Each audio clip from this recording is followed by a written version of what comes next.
Oh god. Hey, he knew the name of the track. I Bubblegum didn't. Breakfast. And he knows the lyrics and the Brand knows beats the of it. song. And it's been months since I've booted up Animal Crossing. So. Oh, No. you, Brant, you'll be proud of me, man. I loaded it up on the OLED Switch. Cesar, don't and challenge the did Animal Crossing transfer correspondent. He'll thing. beat you down with the And music got on the trivia. island and had every cockroach in America in my house and had people taunt me like, "Where the fuck you been?" And I'm like, Yeah. living life. No, you don't have an update. I know. Stop judging I me. walked in on my son playing Animal Crossing, and I said, "What are you doing?" He's like, "I downloaded the update."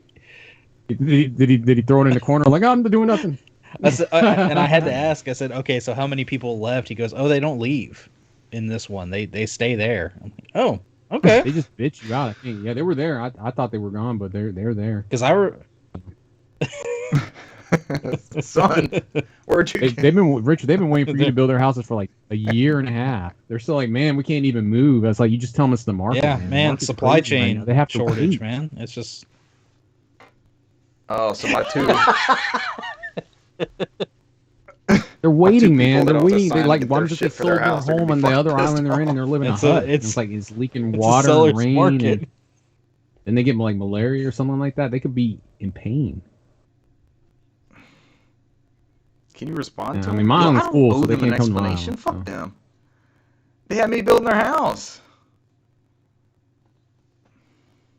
So Good. we'll do it real quick, but you download it's called Island Yeah. Transfer Tool on their eShop, and you download it on both Bitch, switches, this my and you island. The kid's legit on somewhere else. choose. It's like the old Get 3DS somebody else system to where you build had to their choose the stupid source and then shit. choose a target, and it transfers the save. It's like 2 seconds. I need to find out from you how that island transfer Nope, works, it's like 'cause I you had to need download this I whole still app, haven't and it's set all up that cutesy and OLED shit, switch. and it just it's like 2 seconds of like, okay, you're good, you're done. It's there. Go enjoy. Go into your purgatory again and just enjoy it.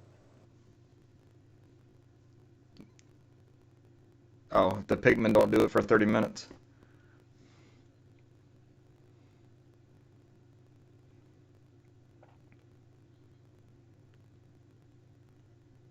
Did you do do you have the Walmart Plus thing? So All right, that's gonna be the solution. Because I got in on that GameStop weird $10 one for you know who, and then Walmart had Mario Kart 8 Deluxe today for like Yeah, 36. Rodent, So man. I was like, yep, I'll get them that. I think they'll be good to go. I get those from Best Buy. Like I'll choose like whatever the So the regular shipping, what they've been doing, and they like they'll send me like a thing like, oh, you've been upgraded. I'll Somebody wrap just this up. throws it I in know my you got door. something I'm to like, add. all right, cool. What they've And been then doing it's like is, I look at guess it if like they there have it something in is. I was stock, like, they all right. fucking bring it to me that Oh. day. Like I bought it today at 10 o'clock, and they delivered it at 1, and they just brought it. Yeah, they just brought it in a Walmart bag and left It's it just there. I was cheaper like, for okay. I guess it's cheaper for some just like, hey, take these 15 orders and drive around this area. That's why you're upgraded because you're probably on this route that somebody paid $15 to get something delivered early. So Yeah, I guess they don't want to put it on a truck or have to ship no, it, or they're just Uber Eats or something. Somebody just so come and grab I bought it. the Meteor Core version of Justice League. I was hoping Renee would be here so he can get mad at me because he loves some Zack Snyder Justice League. But that was like $10 in Walmart, and I was like, they wanted me to pay $5 shipping for $10 Blu-ray for a 4K Blu-ray, and I was like, I just piggyback off of and then they were like, well, we can Probably- give you or some Walmart of the Walmart Plus for people free maybe. for 15 days, and I was like, all right, I'll do that and cancel it. And then as soon as I bought it, they were like, hey, take the survey and we'll extend you to 30 days free. And then I just did, and it's like, I've got Walmart Plus for the holidays for free. I'm just gonna cancel that shit after 30 days. dang. So I was like, yeah, so I'm good for Black Friday from Walmart now at this point. So I'm like, I got a 30-day trial. Yeah, if you look on there and do the same thing, and like the survey's like 3 questions, like, do you live in a house? How many people live in your house? How old are everybody that lives in your house? And that was it. That was the 3 questions. So Yeah, that's worth it through the holidays. That's big. you Yeah. could, I guess you could fail if you put, I don't live in a house. I might don't do the have any same. relatives, and nobody's alive. I don't know what the third That's a good idea. age. So what's a home? That's like when you go to other put what's a home. 70, 70, and 70. What are those?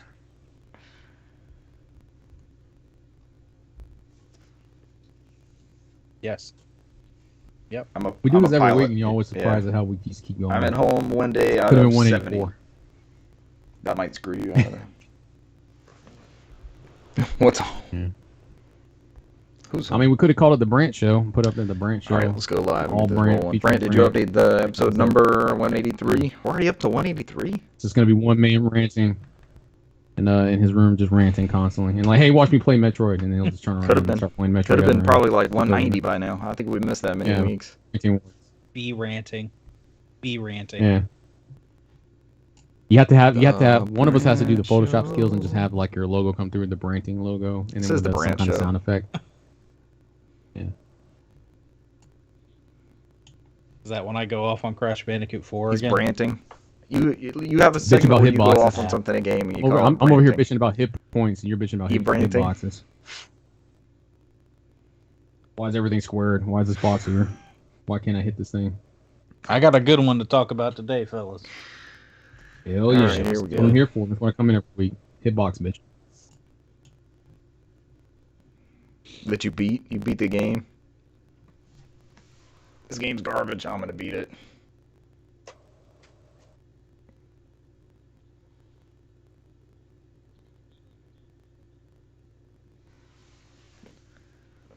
Time to Brant.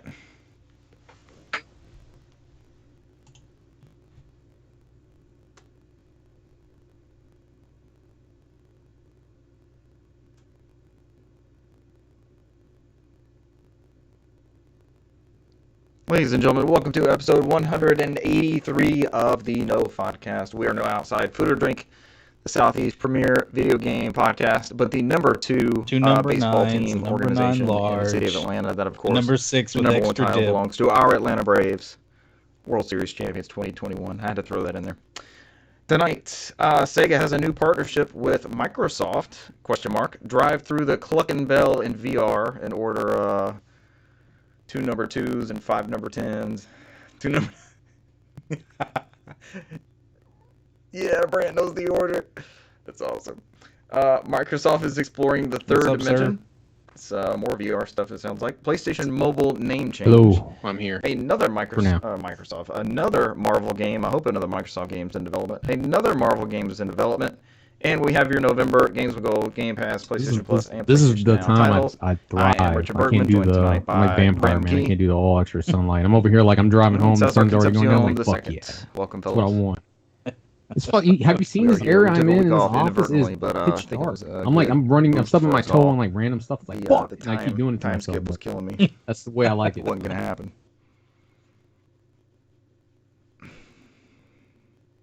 Yeah, but you have heard of me, son. Son of a bitch. No, I hate that shit. Oh, I can't stand it. I've done that at work before, where they're like, "You're like the worst technician I've ever seen." But you have heard of me, and I was like, now I got in a conversation where I shouldn't be making those jokes. So I was like, "Boy, possibly the worst vampire I've ever heard of."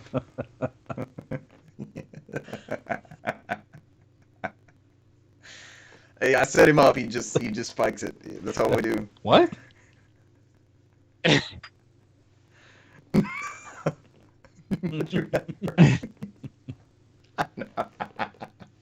Hey man, all I know is negative or good. You're talking about me. That's all that matters. Oh, some people won't know what it is though. They'll just it could go one of two ways. Yeah. What do you mean? I've only heard of you 30 minutes ago when you started messing my issue up.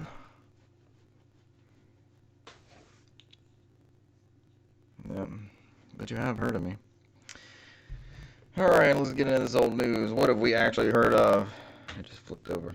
This comes from Gamatsu. Sega and Microsoft announced strategic alliance to create new titles for Sega in next-gen development environment built on Azure. New titles focused on global, online, community, and IP utilization. This reminds me of when Sega bowed out of the Dreamcast and said they were going to start developing for the Xbox. That was the first platform they latched onto. And then we got more stuff for GameCube and more stuff for PS2, but that was such a big get, it seemed like at the time, and I kind of look at the original Xbox now. It's the same thing that they signed that deal with Kojima, and then the same thing they signed that deal with Sony. It's strategic alliance running on their servers to produce large-scale global games in the next-gen development. But it's going to work well, because I mean, what's funny is if you look at the Gematsu article, I don't know if you had the same advertisement as me, but they're advertising new Genesis fans for Star Online 2 as I'm looking at this page, which is... which is right now is a Microsoft exclusive at this point, and would also benefit well on this as it's just the platform. backbone. So it doesn't mean.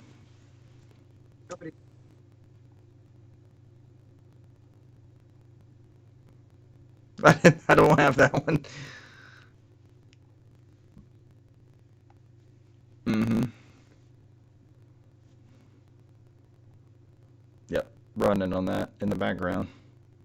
Companies have agreed upon the foundation for this alliance and will look to build further technological evolutions through mutual cooperation with areas such as network infrastructure and communication tools required for global online services being a key priority. There are 2 quotes from it's gonna be your favorite photo. Sega president and COO Yukio Sugino, and a quote from be Sarah handing Bond, him the CVP of Microsoft Corporation. I think I've seen her on some of those Xbox events. The awkward shape. Yes, that sounds familiar. So if you would like to read those quotes, damn, we messed up on that one, man. Sega and Microsoft shaking hands once again, 20 years later. Somebody would have came after you, like, how dare you insult Microsoft, and then it would have started a whole war. So it always is. Yeah. Sega's got the fanny pack, like, yep, I'm here. Yeah, I'm here and taking all the benefits and did none of the work yet. Oh no, the Twitter wars would have been directed at you. So did I. I've used that one at work a lot because we won an industry award, and I had just started in my department. It went away, but yeah, it was like a dude. To be part of the team, he was like guys. Driving a taco, and then he was like eating chicken, and then he was like in a cloud or something. It was a weird thing. I have I think there's a DoorDash. I love Jumanji, but man, this page is like 1995. It's like, is it a dude driving a taco? Are you watching that, Brent? Advertisement on this thing, man. Like every corner has like an ad, and I know he needs it, and I'm not really complaining about it, but yeah, now he's looking at a pizza. I wish, man. I would have signed up for it long ago. That man's been. I would wake up at 4 a.m. before I went to the gym, and just like, I look at the like 80 tweets he put on there about what happened. So, is there a way we use so many of his articles? I wouldn't mind doing Gamatsu Premium or something like that. Does he have a subscription of some kind? You're for Shin Megami Tyson Daily Demon 200 times. Yeah.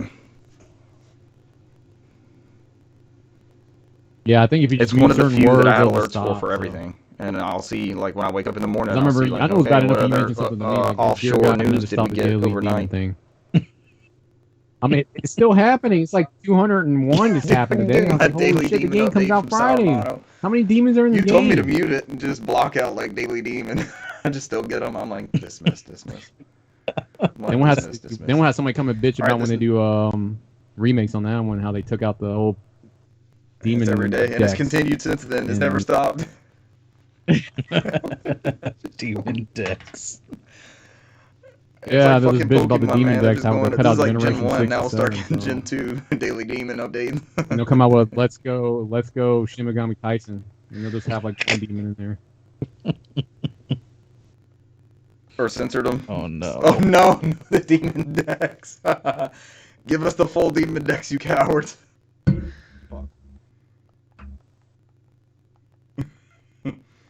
One of my demons from Shin Megami Tensei 1. Yeah.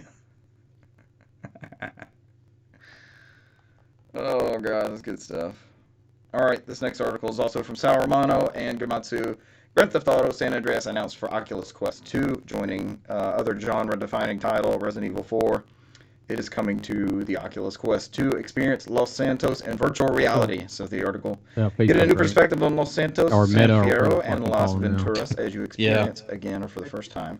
One of gaming's most iconic open worlds, reads the Oculus blog post. This is a project many years in the making, and we can't wait to show you more of it. Further details were not announced.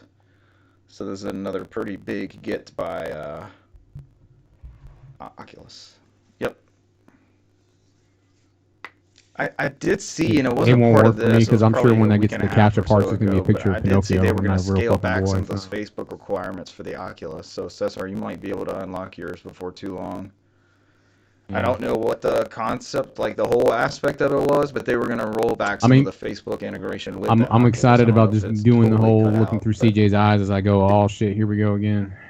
and after that I'll stop playing. I mean, that's the part I get up to. I'm like, all right, this is enough. It's just gonna look at you from the camera out or camera in, I guess, as you're looking at it, and unidentified. Couple of hours. If you do the New Zealand trick, you can be playing now. Usually, if you, I wouldn't be surprised if we get a tweet in like 2 hours saying that it's playable. Yeah. I think I downloaded the Game Pass San Andreas. I'm waiting to try that out. Does that unlock? Did that unlock? It's tomorrow, isn't it? Yeah. Yeah. Mm-hmm. Yes. Yeah. When it's that's how I got my like something's on my wait on my want list or whatever the fuck they call it. I like being able to preload that stuff and then I'll just get a I will get a notification because I got one for Forza Horizon. It's like, hey, is it ready to go? And I think PlayStation does it too. Like when you add something, it's like, hey, we're ready. So I love that feature. What's happening? Why did that pop in my head? It's a dog, man. Good old PBS, man. I used to watch that shit when I came home from school. They were. They were good. I watched that. Like the Wish I watched Mighty Max also. That shit was good. I don't know. It's been way. So we got San Andreas. We got Resident Evil 4. It's not Wishbone. What other Wishbone? What's the story of Wishbone? I don't remember the song, but those were good. The show, so. Can you still watch those anywhere? Oh yeah, Bubblegum. KK Bubblegum, yeah. Wishbone was great. He was always one of the main characters in the story. The fucking it's perfect. Yeah. What's the story? I was like, I remember watching Bubblegum Crisis in the '90s. I was like, I remember that too. I do. I usually get some theme songs now, except for KK Watermelon or whatever that thing. Bubblegum. KK Bubblegum. That's what I turned it into. That's where I got messed up. All right. So we got San Andreas. There you go. Okay. We got Resident Evil 4. What other huge title from that era is going to be the next Oculus get? Let's predict that one. From that same era. It wouldn't be, my guess would be Half-Life. That's right around that same. Oh, I do have a contender. Metal Gear Solid. Didn't Metal Gear Solid 3 like a 2-3 combo type deal? First person view. In VR though, I mean, wouldn't it just mirror something like that? It already had a first person mode. Wouldn't it just mirror something like that, like stuck in that type of build? And then zoom them out, like if you pan the camera and you were above Snake, you'd just be looking at the map that way, maybe. It's weird when you say it out loud. Yes. Really, I mean, just in general, like you could crouch and shoot as what was that? Solid Snake in a Metal Gear game, and that was the first one that took what? Yeah. Almost and you ran at a 15 years before that happened. On that one. That's why I said. I mean, since the 3D era of Metal Gear, let me that was the first one to do that. It's crouch and shoot as the Snake.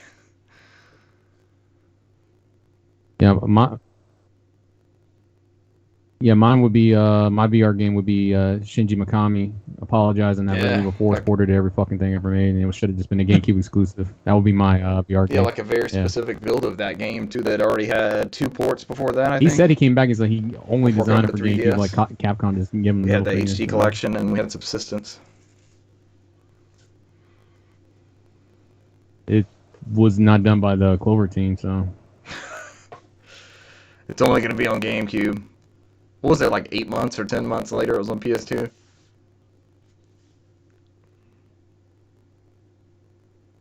You could tell though. It doesn't run well on PS2. It's not a good PS2 showcase. Yeah.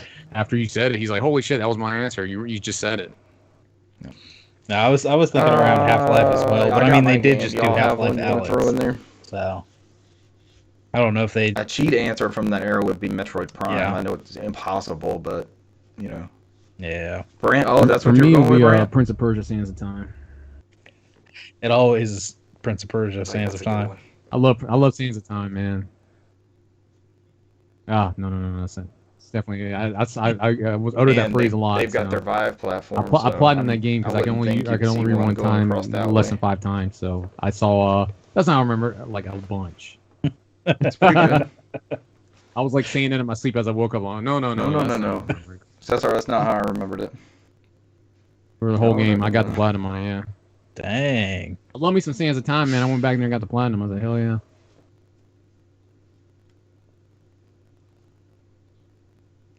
Yeah, I mean it's like me playing Mario Brothers when I play Sands of Time. I already know where to go and everything. To I get played the it so platinum, many you can times. only rewind 5 times. Holy shit! Damn. Probably I don't. Well done, Brand. We're learning something new. It's like fuck you, Brand.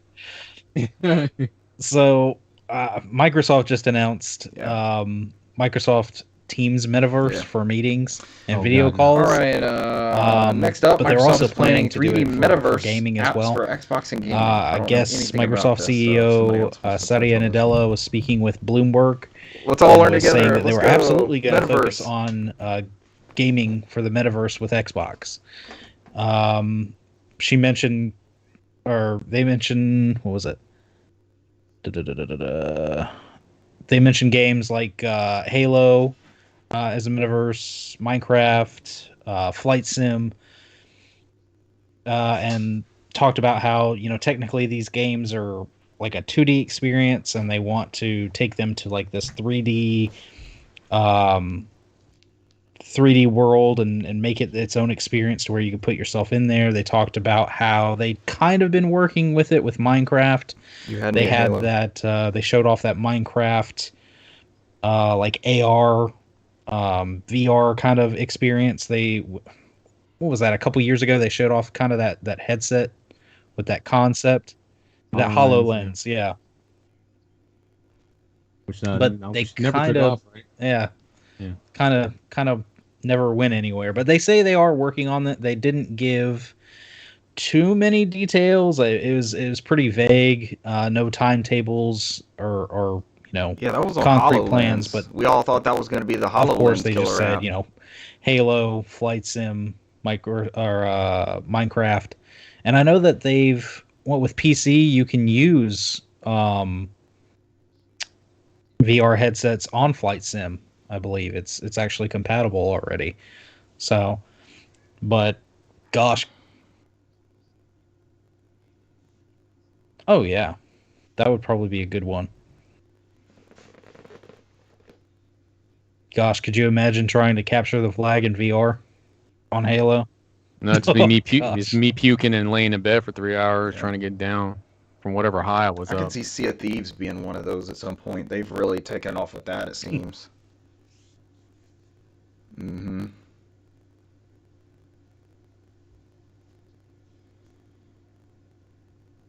Well,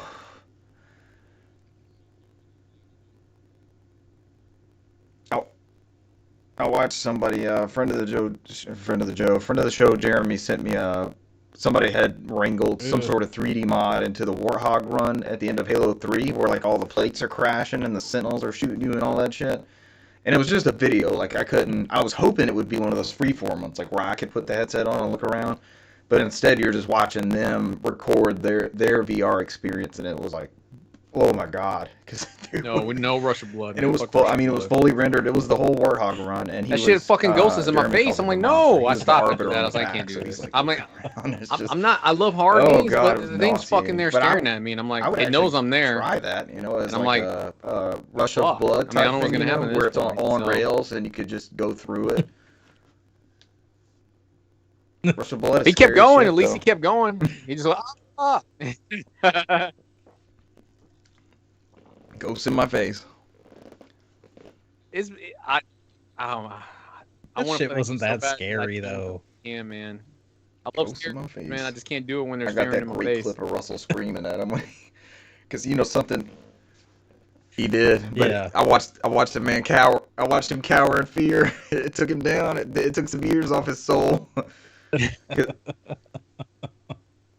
Yeah.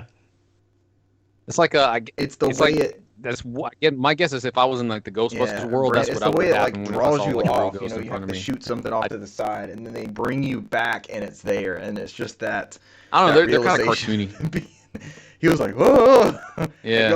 I know I've showed Cesar. Brand, have you ever seen that? Some buff ass ghost is coming at me. I'm just gonna I'm probably gonna die laughing if they get me. So I'm like, what the fuck is this? Go away with yourself. Now, if some like regular sized lady staring at me with like half her face, I'm like, all right. For Luigi's Mansion. Where's the camera, mother? Who you got me? This can't be real. Then I'm running like hell. So. But you would look cartoony too. Yeah, to the wall. They'll find me like 2 weeks later just with the VR headset on. The ghost is still staring at me. Kind of fucked up.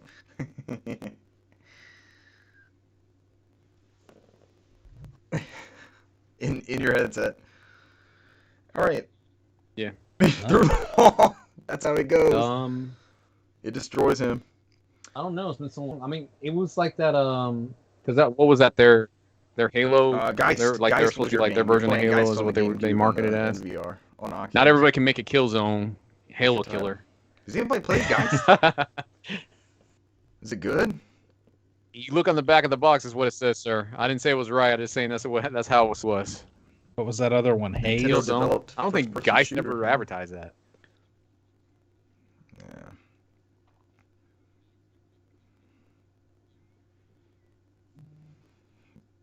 Not anyone should make a Killzone.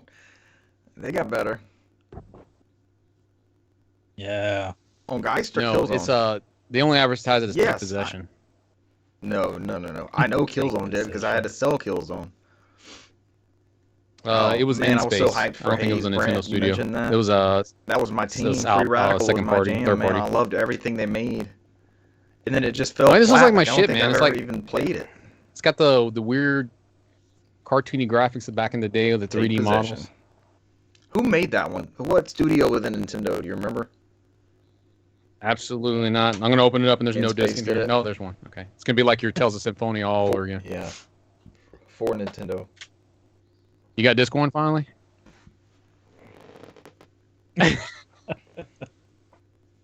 Stream it. Stream it. Stream yourself playing Geist, Cesar. This is your chance. It's probably you're gonna find like jammed in some Wii somewhere. You're like, oh, I remember that time I started Find playing that. it. It's gonna be like Wii number And I have a 45. You have a spare copy of The this left-hand too. closet of your Each hallway. one. It's hard to get Yeah. just one disc. I had to get both. It was like some GameStop sale. Yeah, damn it, GameCube 6. I've been looking for you this whole time. I had to buy a second I don't know copy. where What I'm that gonna do with disc two is copies at. of I Tales don't of know where it could've Symphonia. gotten off to. Playing both at the same time, I would. Yeah. Just play with yourself with Tales of Symphonia. GameCube 6. Not you, GameCube 6. I didn't suspect you.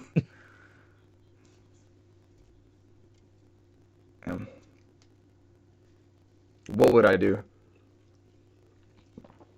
System Link with the broadband adapter. Speaking of playing with oneself, Sony now uses PlayStation PC label for its PC games. This is new branding, comes from The Verge. Sony's been getting serious about PC this year. Brand Days Sony's Gone. PlayStation games on Steam are now published by PlayStation Brand Days PC LLC instead of PlayStation You haven't Mobile. played Days Gone, Brant? Forum I need posters to. at Reset Era, of Dude. course, noticed the change yesterday, and it appears the PlayStation just, PC company was formed just- earlier It's this not year. sealed anymore. So of course, Just, those advertise games your are venture Horizon Days Gone Zero on Twitter Dawn, and just wait Days for the hate to Gone, come. Brant's all-time favorite game of all time.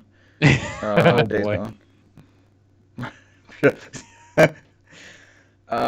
Oh yeah, this game's so beautiful. Oh, yeah, the PC Don't show us one your lets me sealed run copy in, because we ultra know you wide have it on 4K. the PlayStation 5 Instant Collection.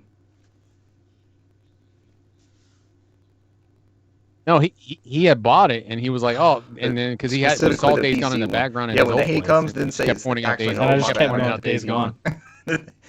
Yeah. Then And you eventually have I your made it background my as Days Gone background. at one point. Yeah. Yeah. Yep. Okay, so what is actually the bit that we did with Days Gone? I thought you played it. Weren't you playing it like every week? The Richard Collection. That's what it was. That's what it was. You would just grab it. That's what it was. And then they'll have a quote from Richard on the back. Finally, it's time for me to. Oh god, that was And that it's was a like the derailment. Richard Collection. Sony's also bringing Waited God of War to perfectly. PC on January 14th, and the remastered Uncharted Legacy of Thieves collection And at you're some gonna play 'em point on in PC. 2022. Yeah, that is the Uncharted Richard collection. That's all the ones I have not played. I have beat all the other Uncharted games. I need to beat the. Yeah, I waited. Yep. Pissed on these last generation because I knew they didn't run right. They're gonna. I know what's gonna happen, man. They're gonna come out with their Game Pass bullshit, but they're waiting to the point where they can charge Buy it on $60 a month PS5, for played it. on PC. That's when they'll jump in. I wish there was a cross-buy option type thing, but I think they're going to end up looking into that. I mean, they would do That's something coming comparable. down I the think they road, would do I'm something sure. comparable to As Game this- Pass and actually I think get this is part of better that games. stuff It's as just this they're PC not gonna, they foothold can't really afford takes doing it on. for $15 on Microsoft could. They got to wait till the competition gets up to like $60 and then they can jump in. That's just me. That's how I feel about it. At that point, they're like, all right, now we're getting in because we can do $60 a Include month. PlayStation Now, Just on PlayStation Game Pass, Plus, you know. all that stuff.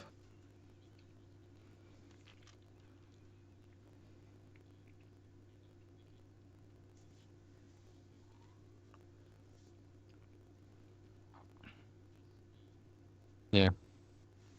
Yeah. Or buy up some more studios that are just for those, like Microsoft has these people churning out Game Pass games that are The just most like important thing is you saw that somebody had Sony Pass, Game almost Pass. jailbreaking the PS5. You studios. saw that? 2. Time will tell. Yeah. Interesting People generation have already. actually- We're a year And in. they saw. I think they said that The Xbox came what was out it, PS3 and PS2 yesterday, games I might be think. playable on there. The 9th as of this recording, so it's I been haven't out a seen year. that. Yeah, I was reading the article when it broke down on there. I Somebody think. said they might have found a way to boot those up from disk on there and run them on there somehow using Interesting. using Getting some close. jailbroken software. So I just saw the being able to hack it and well, I think inside one was a code, debug menu, debug. and then somebody went into the actual coding in the machine and yeah. thinks he can find a way to run those games. So or Now run I'm software that can at interested. least run those games. So Now I'm interested.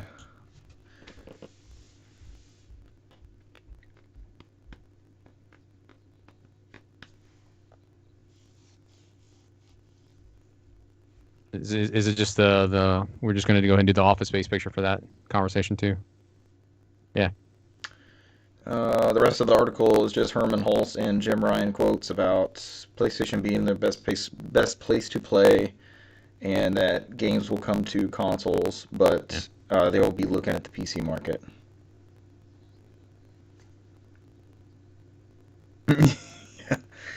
Jim Ryan does note the cost of making games goes up. They're not using that as bullshit The caliber of the IP has improved. special It's architect PC also, our ease consoles of making anymore, it available like to the non-console, weird ass non-console owners motion has engine and all grown. that stuff. That's Like a it's fair point, PC too. based That stuff, so Steam, it probably putting doesn't stuff take on much to Steam port it is over. easier than ever now. It's like that's So why it's they a buy out fairly those PC straightforward teams. decision for us Probably to a make. small Why team of wouldn't like we? I 20 think we were people to arguing support for that that shit when over. they So first announced this.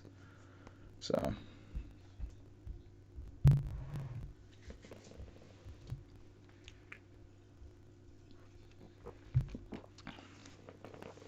That too.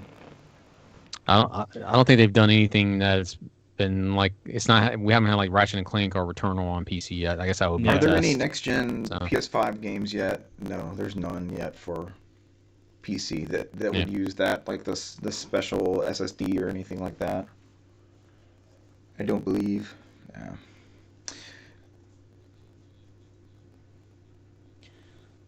So this is Yeah, those Brant. are the- Did you watch I was trying to Returnal, think of Brant? the two that those are the two no, that push I've it the heard hardest, that haven't it's they? I know Ratchet kind and of Clank was one of a them. mess. It's actually not that Alright, bad. somebody I tell was us coming about in this expecting Marvel shit, and I game enjoyed it. The third partnership. act is kind of Byakumatsu. it falls apart towards the end.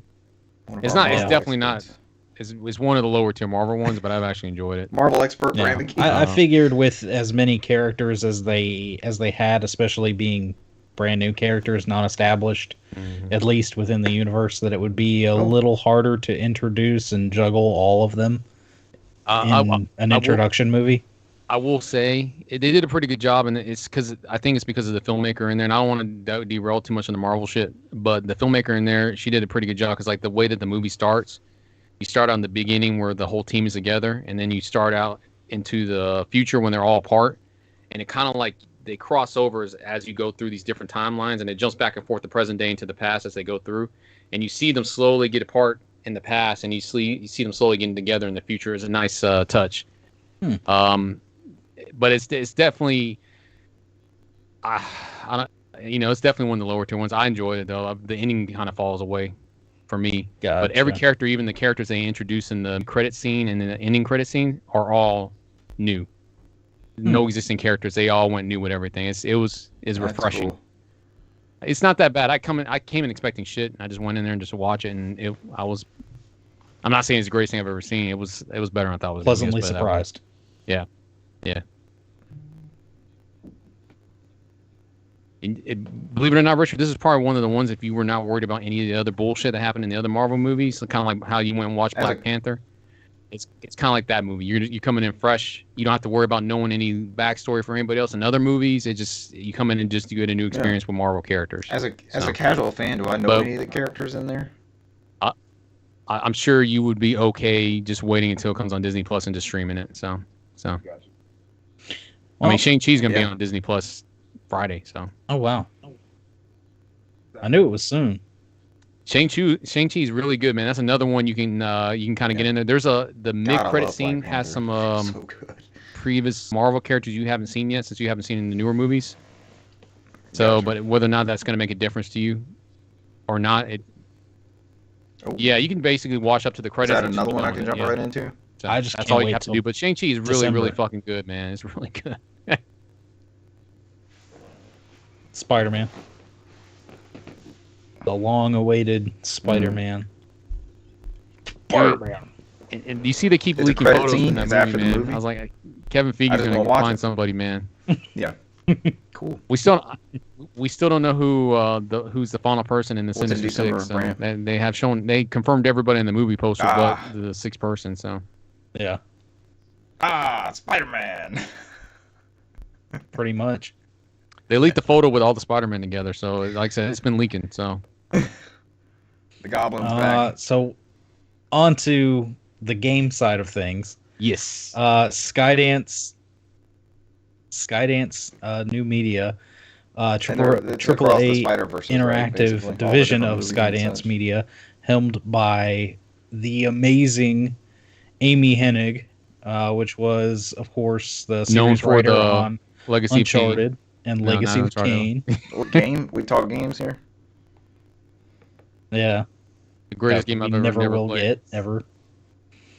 Oh, I'm sure that game was just phenomenal, and we'll never know. We'll never know. I mean, LucasArts don't make games anymore, so who knows if they can be like, here's what we have. Star Wars 13, some team wants to do something with it, have at it. And they just hire some of the old, some of the people from the original team in there, maybe. So, I mean, we're getting nice at the Old Republic remake. Oh, who knows? There'll be a clip somewhere. Somebody will have a walkthrough, and we can just. we don't talk about Duke Nukem Forever, man. But anyway, they announced a partnership with Marvel Entertainment to develop a narrative-driven blockbuster action-adventure game featuring an original story and take on the Marvel Universe. So, and Duke Nukem Forever. Other than that, we know absolutely nothing. Yeah, there's no telling. But Amy Hennig makes awesome first-person narratives. I mean, just given with the Uncharted and Legacy of Kain series, and I've been a big fan of hers for a while, and she never disappoints. So I'm pretty excited to see where they go, who they choose, because I mean we've already got Spider-Man with Sony, and Venom's coming in with the new game. Yep. Peter and Miles over there. Square with Eidos. What is it? Was it Eidos Montreal? Just finished up Guardians of the Galaxy. That's been getting a lot of praise. So I think we're about to see some really good superhero games. I love that Spider-Man game. I love that first Spider-Man game. So damn good, man. Jesus. Both of those, man. That first one was so good. Miles was a good, pretty much like stopgap game. It just left me wanting more. And then once they released that they're hitting their stride trailer for the next game, I was like, man, it's on. As soon that next game is gonna be so damn good, dude. I mean, what was it like? But it's going to be a while, like 2023 or something like that. Yeah, we got to wait, but I think I'm like my coworker. I'm like my coworker at work where he's like, so excited, man, just got to survive another 2 years. It's like, that's all he ever talks about. I've known him for like 5 or 6 years. I worked with him, and he's always like, I just hope I live long enough to see the end of One Piece and I can call it a life after that. That's all he tells me. He's like, and I think I showed him an article. Like, I told him that Oda said we're in the final arc of One Piece, and he's like, no. I might make it, man. I might make it. He's got to survive.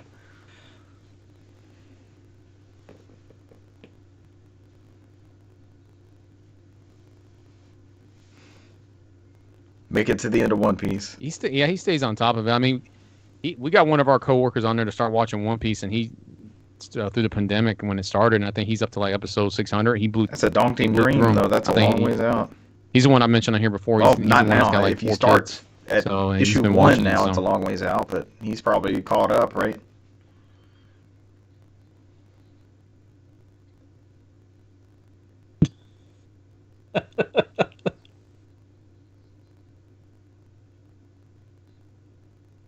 I don't remember that.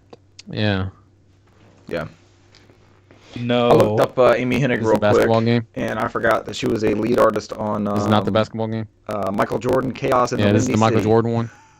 Back in the day, Shaq for Super Nintendo. And did that get a Genesis port? I have Shaq Fu on PS4. I continue to dream. It's just Super Nintendo. Hell yeah, man! It was like $4.99. I'll buy it. Chaos in the Windy City. A Genesis version was planned but never released. It's the basketball game. It's bad. It's like a Shaq Fu-esque. I know you know the Shaq Fu reference. And then she's.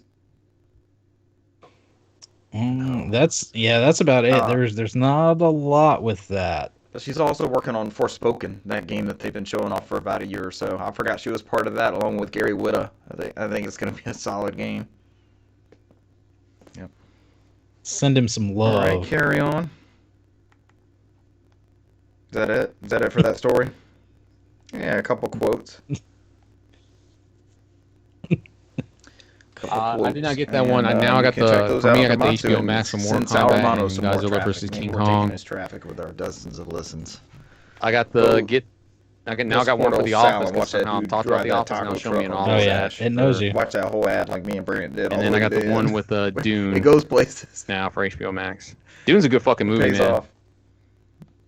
You love Annihilation. It's the same director. No, not different director. It's similar to that same style. Why didn't I get the cool commercial? Not saying it's a different director. My bad. This is the same director who did the second Blade Runner, and he also did. Yeah, I heard you. Oh, my brain doesn't work as well. The one with Jeremy Renner and Amy Adams. I forgot what it was called. That was a good ass fucking movie, man. Okay. It's the one with the tacos, the squids. Yeah. Arrival or Rival. Yeah. Is that it? That's it. Yeah. That was a good fucking movie, man. I love that movie. Yeah. They it's not adaptation. You still need to watch the first one. Didn't I give you the cover of the movie? It's all language. That's the same director as Annihilation. Just watch Ex Machina. They have to communicate through language. Be careful. There's like nudity everywhere, but it's good though. Arrival. That's it. Yeah. I gotta warn you guys because you got kids now. I mean, there's nudity all up in that movie, so I don't think there's any weird stuff. It's just they were like androids; they don't care about clothing, so it's like they're just for whatever reason they were just walking around nude sometimes. Yep. So I have a copy of Ex Machina. They've been doing it since Terminator 1, since the 80s, man. That's what they did. Every android does that. So. Okay, we need to check that one out. Yeah.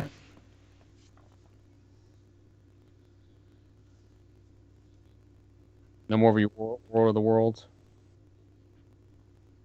It's just what they have, what they were programmed to have on. Yeah. We're pretty deep into, we're actually back on a TV kick somehow. We do this every 5 years, it seems. But we're going through Foundation on Apple TV Plus, which is incredible. And then... You're finally going through? No more of the Russell coming in and trying to force you to watch it before you're ready? There's a second season of that one, and I haven't checked that one out yet. And then we're catching up on Stranger Things. Someone finally convinced her to watch Stranger Things. It's really good. She watched the whole first season. The only one that was iffy for me was the second season. Is that the one where they did that backdoor pilot with the random girl? And then so now we're on season 2. We're gonna slowly catch up on that. Brant knows what I'm talking about. I'm not naming any names. Brant knows what I'm talking about. When you watch it, Rich, it's like it was like one of those like, oh, this could be a spin-off type situation because it's like weirdly placed towards the end of the season. That's where it kind of went weird for me, and it's like, and then they never made a spin-off because I think they were trying to do a backdoor spin-off off season 2, a certain character. You'll see it. you'll see it immediately because you can recognize. I recognize those streets because they filmed that whole episode in Atlanta, even though they're not in Atlanta. Because I recognize all the streets in Atlanta as they were going through it. So.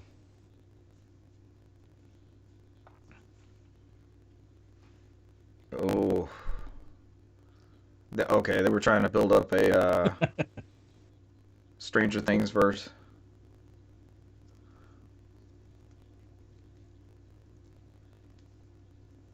Yeah. Oh, I watched one scene during the back of Stockbridge High School, and that's where I was playing. I played baseball there for like 3 years, and I'm looking at it like, I think my car was parked in the exact same spot where that car is at now. I was like, holy shit. I think it's the remake, though. I don't even think it's the Genesis one. All right, that's my TV minute. Games with gold. Yeah, let's go through them. November. It's been a minute. I don't remember. These are not great. But we are talking about Moving Out. All right. Which will be available November 1st to 30th. Yeah, Kingdom 2 Crowns. It's the Genesis game, right? Or is it like November totally 16th to December 15th. I know it's the game which we were actually talking about, Rocket Knight. November 1st through the 15th, and Lego Batman 2. We're not DC Superhero. Not Genesis Sorry, Lego Batman 2 is really good. Yeah, that one's pretty decent. Original Rocket Knight is better. This is, I don't know what this is. And when I look at Deadlands, I just wants me to play Moving Out.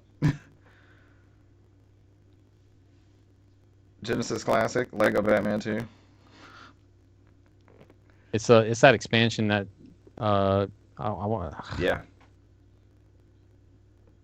Yeah, because it uses what's that fucking game that we kickstarted?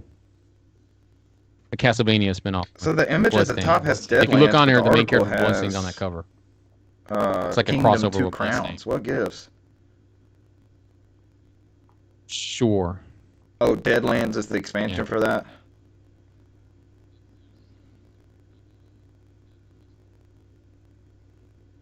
Bloodstain.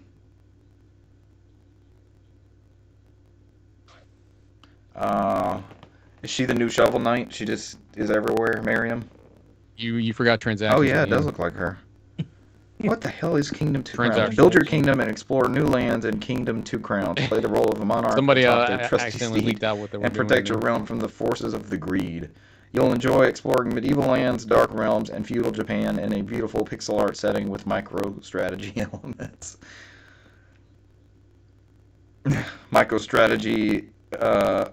Microtransaction strategy elements. Rocket Knight, the fan-favorite hero from the classic Sega-era Sparkster series, comes home after 15 years to find the kingdom of Zephyrus in shambles. Use your wits and trusty rocket pack to defeat the menacing wolf army threatening his people. Yeah. And that's moving like out, begin your career as a Overcooked, furniture but with arrangement moving. and relocation technician or fart. Grabbing furniture No task and is too trying to dangerous shove for your it company. Smooth out of moves. As you attempt to save the building town or from furniture peril. then into a Play truck. solo or and- with up to It's 4 what friends in this everybody ridiculous wants in a video physics-based game moving form. It's simulator. moving shit. So I think that might be the highlight. I think people were talking about that when it first came out. And Bless Lego you. Batman. Yeah. He's allergic well to done. bad games with gold. Oh. Man, it's my favorite thing to do. Oh, I'm sneezing. Oh, I make for good podcast material. I'm allergic to this podcast. Have to leave. Moving Out is available all month, November 1st through 30th, as well as, Kingdom 2 Crowns is November 16th through December 15th. Rocket Knight is November 1st through 15th. And Lego Batman 2 Superheroes. yes, DC Superheroes is November 16th. they're keeping the Their stuff is so confusing. fucking Java's still working for Minecraft start to finish and barely like works PlayStation on does. most other devices. So. Coming soon to Xbox Game Pass. There's a whole bunch of shit. It's a security risk unless you're in Minecraft. So. Minecraft, Hava, and Bedrock editions, November 2nd. Unpacking. That sounds like what we I just like that described. song.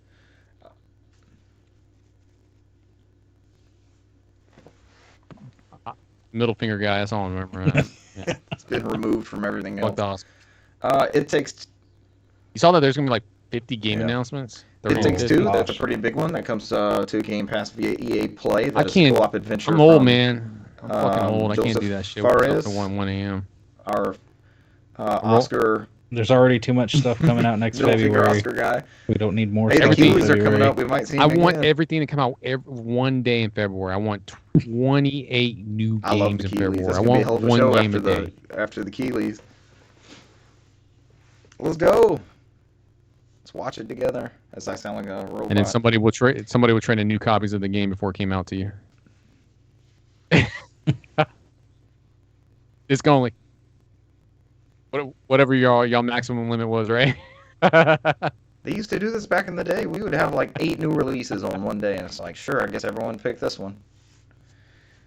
Kill it. Yes, every time. That game's pretty fun, man.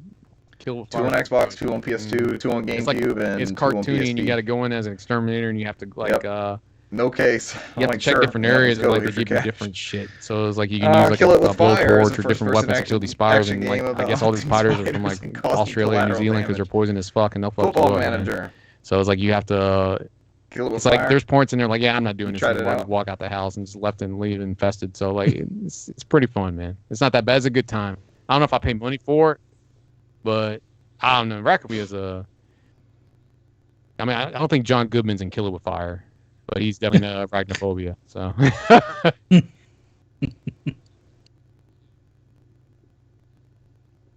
Yes, that's where I always want to live. The Xbox edition. Hell yeah, man. It's a arachnophobia simulator.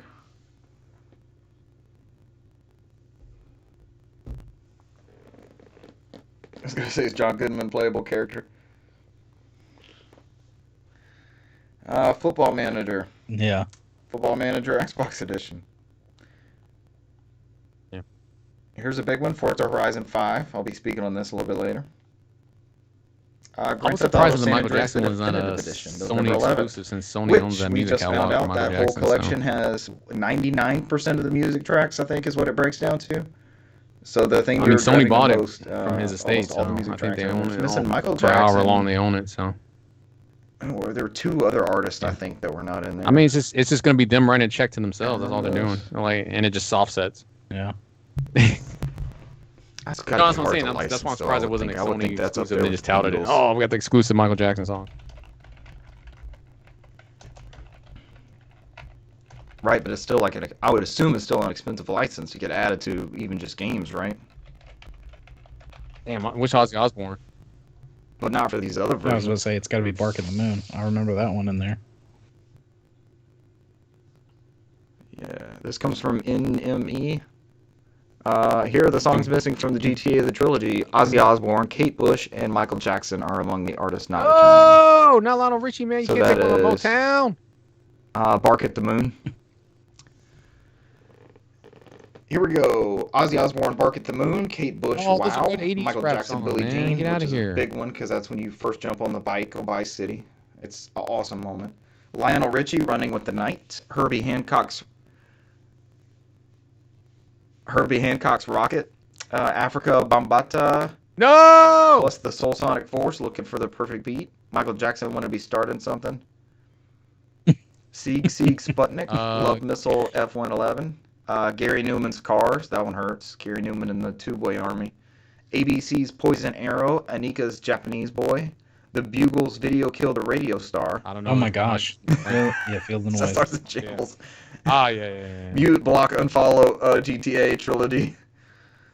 Joe Jackson Stepping Out. The Fixes, One Thing Leads to Another, and Quiet Riots. No, is Tupac still in there? Tupac's got to be in there. Name one Quiet Riot song. Tupac's out? Come on, Feel the Noise. Ugh. Come on, feel the noise. Oh, wait a minute. That's just Vice City. Okay, there's a whole nother list. There's an even longer list for San Andreas. I'm not doing this one. You know what Tupac said to San Andreas soundtrack? I don't give a fuck. Yeah. Dang. I was going to say, those are some hard hits right No there. Ozzy Osbourne, no Rage Against the Machine, no James Brown, It's okay, man. no We Tom all Petty, got Spotify. no We all Running Down have a Dream. unless No you're Joe on Switch. Cocker, no Fatback Man. Yeah. No George. You have You no way to can't- pull it up in game. So You can't Oh, play wait, this is those actually games pretty while, drastic. or you I'm can't play upset the now. radio while I streaming still have the anyway. definitive So edition. if anybody's planning Yeah, to the stream the Tom Petty music one kills, or that's- stream the games, yeah, you can't really I don't know. That was a lot experience of the music. radio. And we all have versions of this on PS2 and Xbox. Unless you have Switch. Yeah. Band Hammer. Just skip down to the leaving. All right, One Step from Eden for console and PC. In case you missed it, there's like 3 other things: Project Wingman, Backbone, Moonglow Bay. There's some DLC updates and game updates for Forza, Battlefield. Oh, Battlefield has 10 full hours. I might try that because I wasn't impressed with that beta. Your perks, Discord Nitro, Apex Legends. All right, leaving November 15th, Final Fantasy VIII HD, Is it? Planet Coaster, Star Renegades, Streets of Rogue. I would say one of The those Gardens is Between and River City decent, Girls. but So play all of I don't know those about- before November 15th. let's do. Or buy them real now quick. and get 20% off. oh, but, oh yeah, that's true. All right. PlayStation Blog, let's do Dave our Listed, PlayStation Plus Adam titles. Mitchell. That's actually I guess a good one, too. our 3 main regular November monthly games is Knockout City, One of those is awesome. which just had that huge content update. I forgot what it was called. It's not I listed. think that other one's kind of a sleeper hit too. Well, it was. I Oh, think the it, VR stuff. The VR it stuff might have been. Deal. Was it Switch that had Yeah. like, or was it everybody? Well, no, it was like free up to level 20 or something like that. You could play it. So I don't know, man. Mhm. That thing's kind of falling away. It was. What did that come popular when out it free came on out, before? but, Was you that a know, Game Pass title? I haven't seen it I haven't streaming seen shit anywhere. on it. Everybody, yeah. everybody got it free for like 5 hours or something. You got the Among Us Wannabe First Class Trouble. That one's on PS4 or PS5 natively. I think Knockout City is PS4, Is anybody? but you can play it on PS5. But Is it's it just PS4 one of game. those things that we've lost And track then of? But Kingdoms of people are actually playing it? Amalur Re-Reckoning on PS4. Me neither. Yes.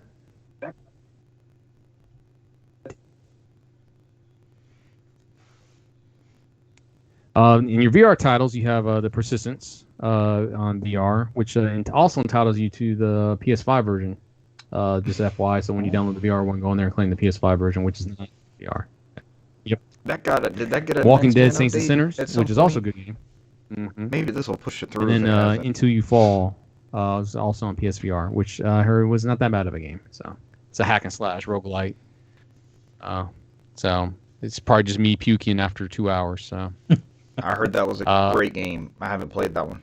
I just want the Sword I Art heard that Online was a thing great where game. they just Mhm. jacked my brain into whatever online thing is. That's what I want. So I just don't want it where I die in Never heard game, I of that die in one. real life. Oh,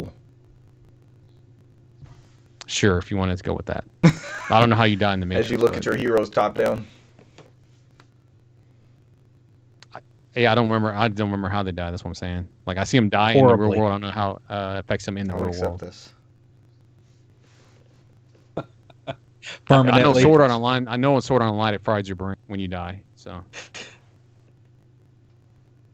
it fries your brain when you die. Watch the film The Matrix and you'll see people die. Yeah. When you die in game, you die in real life. It fries your brain. You have the headset in there. Is it Kentucky Fried or like? Fatally. No, you know what's fatally happening die. because you die in game. You feel the pain. That VR headset, you feel everything. What happens to you in that one?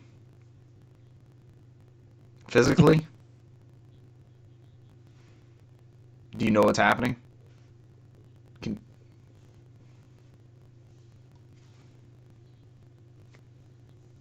Ugh. It's dark. All right, on to happier things. Let's wrap it up with your PlayStation Now titles for November. It looks like those Pretty good ones in here. those characters You on got screen was like Mafia what Definitive were those Edition. toys we had It's in the the last- 80s? Like those Final Fantasy overly 9. plump characters. The last of the PlayStation 1 era Final Fantasy. You know what I'm talking about, right? And totally reliable delivery service. Sounds like Yep. another moving Oh, out gosh. and We all had it at some point in our Overcooked. childhoods, man. They they weren't just like little people. It was it's like a Fisher Price Yeah. bullshit, right? Yes. My kids had some of them. They had I don't know why holes I in the don't know why I bottom. can You could remember sit that them down bullshit, in but I trucks forgot and what stuff. Bloodstain was called. So What are those? because I don't think you or Oh, Richard yeah. really Brand's played much kid of did it. too, I think. You just fucking regret funded. kickstarting it. my name's in the credits. So you slow it down. It's Fisher So- Price, but are they Weevils? Is that what they're called? No, I'm look. They were little people. Yeah. On the feet, clarify feet. It's a family podcast. Can't say round hole in the bottom. What are those things? I have to Gotta know clarify now. holes in the feet. Little It's a family people. That's what podcast, they're damn called, it. Brant. They're just called little people. Get away They with got the little Mario round Seed hole in and the a bottom. hole And in you the can put them in feet. fire Hell trucks. yeah, and man! stuff. Mario Seed's a true story. I gave you all the fucking lore before the thing started about Mario Seed. Yep, there they are. It's absolutely now. Look, round hole in the bottom. Round hole in the feet. Yeah, Miyamoto laid the Mario Seed Oh god. while I was 2 years old in Walt Disney World, trying to experience whatever was there, and then Mario was born a year later. Mario Seed is not in the episode, so you have to join us for the Let's preamble. go. You have to Yep, join us for yep. pre-show to know what the true Mario and Luigi Seed, that, that's your episode. Cesar spitting is. Yep. Yep. Mario and Luigi Seed. That's your title. Let's go.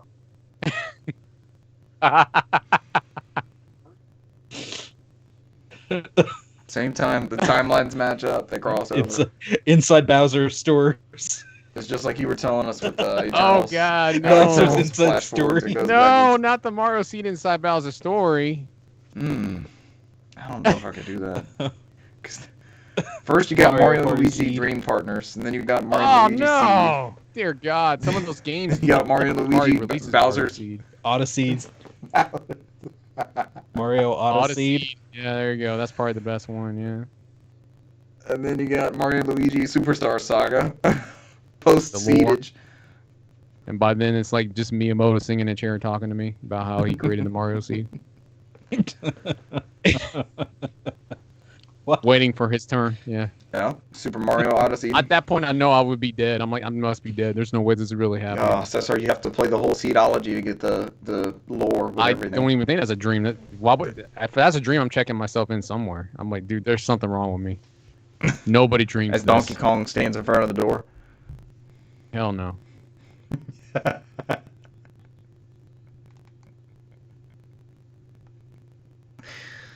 Not even a bad dream. Yay. Wow. No sane person, right? All right, we're almost an hour in. Let's go, because I got some games to talk about. Let's go. The family was playing Luigi's Mansion together on GameCube. We beat it. That might be the first game my kids have rolled credits on. Yeah. And I say rolled credits because we all sat around and watched my brother play, which was a blast, and he totally ate it up. And Brent, you had mentioned the ghosts. Yeah. I told him about it. I was like, we started playing this. Brent Yeah, it started sucked. playing it. I was like, he got to the end. He was telling me the bullshit parts that I kind of forgot about. But like when you're trying to track down some of those boos at the end, and they will literally, you'll find them in a room. Until you get to They'll the go later through a ones, wall they're like in, like, 2 200, seconds. 300, I think. You some walk of them all the are. way around to wherever they are. You walk in that room. Yeah. They go back through the wall, or That's- they go to another one, and it's just like no. And their I health. told you, I had like so most of them that 47. find You is were like, go 25 get to 30, find the or last sometimes 3. I'm like, 50 is their no, health. no. So you're, Not Luigi's trying to doing track them down that. because there's no flashlight. You just have to suck them up. And Mm-hmm. 300, we didn't do them. We didn't get all the boos. I think we ended up with 44 or 45 boos out of the 50. Yeah. Yep. Nope. I forgot the health. It's not just finding them because the little Luigi, your Game Boy Horror goes off when you find them. It's the freaking health and them running from you because all that's doing is padding the game. That's all it's doing. But the final boss kicked our ass multiple times. We had to put down the GameCube and walk away. Bowser's hard as shit. But then it just seems like it clicks at a certain point. Yeah. And then I think that last, when we won it, and it reminded me and Cesar's played through when we beat him, we didn't hardly take any damage. Like, it was just this perfect combination of, you have to suck up the bomb, he shoots out of his head, because it's King Boo, it's not really Bowser. So he rolls these bombs at you, and you're going. It changes the camera on you, is what fucks you in the end of it. You're in between these two lanes of columns, basically, and Bowser can because roll these that's the bombs thing at you, and is you have to pull he them, suck literally them, has vacuum, and hit to. him. You have to suck So up the then you have bomb, to and you steer have to wait for him to do one of vacuum two and the missile, moves, you know, the bomb where he either missile, goes at to an angle breathe you're not fire used to. or he You've never goes had to do like this the whole try game. and suck you To in, this sort of, because that's when you he know, leans precision, over I and you can guess. hit him in the You have head. to time it right. Because otherwise Because you just shoot it. through him somehow. Yeah, It's it like, what goes the right fuck? between his legs. How did we miss this? Y'all trying to kill him? Shit, hit him in the head. Yeah. That's what it is. Suck it in. Yep, he does a vacuum thing. Yeah, I got like a rank C, I think it Yep, was. you can't just hit him in the feet. Yep. I guess because he's Boo, I guess that's how they tied that in together. So he's just a ghost in there. But they love the ending, and we got a little mini mansion. Our mansion was very insignificant. We didn't get a lot of dough. Yeah. But they really, I think their favorite part was there's the story kind of guides you along. You start finding bits and pieces of Mario's seed. You find pieces of Mario's equipment. So you find like his hat and his shoes and his star. And so you bring those to a certain character who ends up being a boss once she can see the future, and she figure out who the items belong to, and she's trying to give you a glimpse of where Mario is at and stuff like that. So they totally loved it. We're looking for something similar to that to kind of play through together. So I might be really perusing the library here to find us another one for that.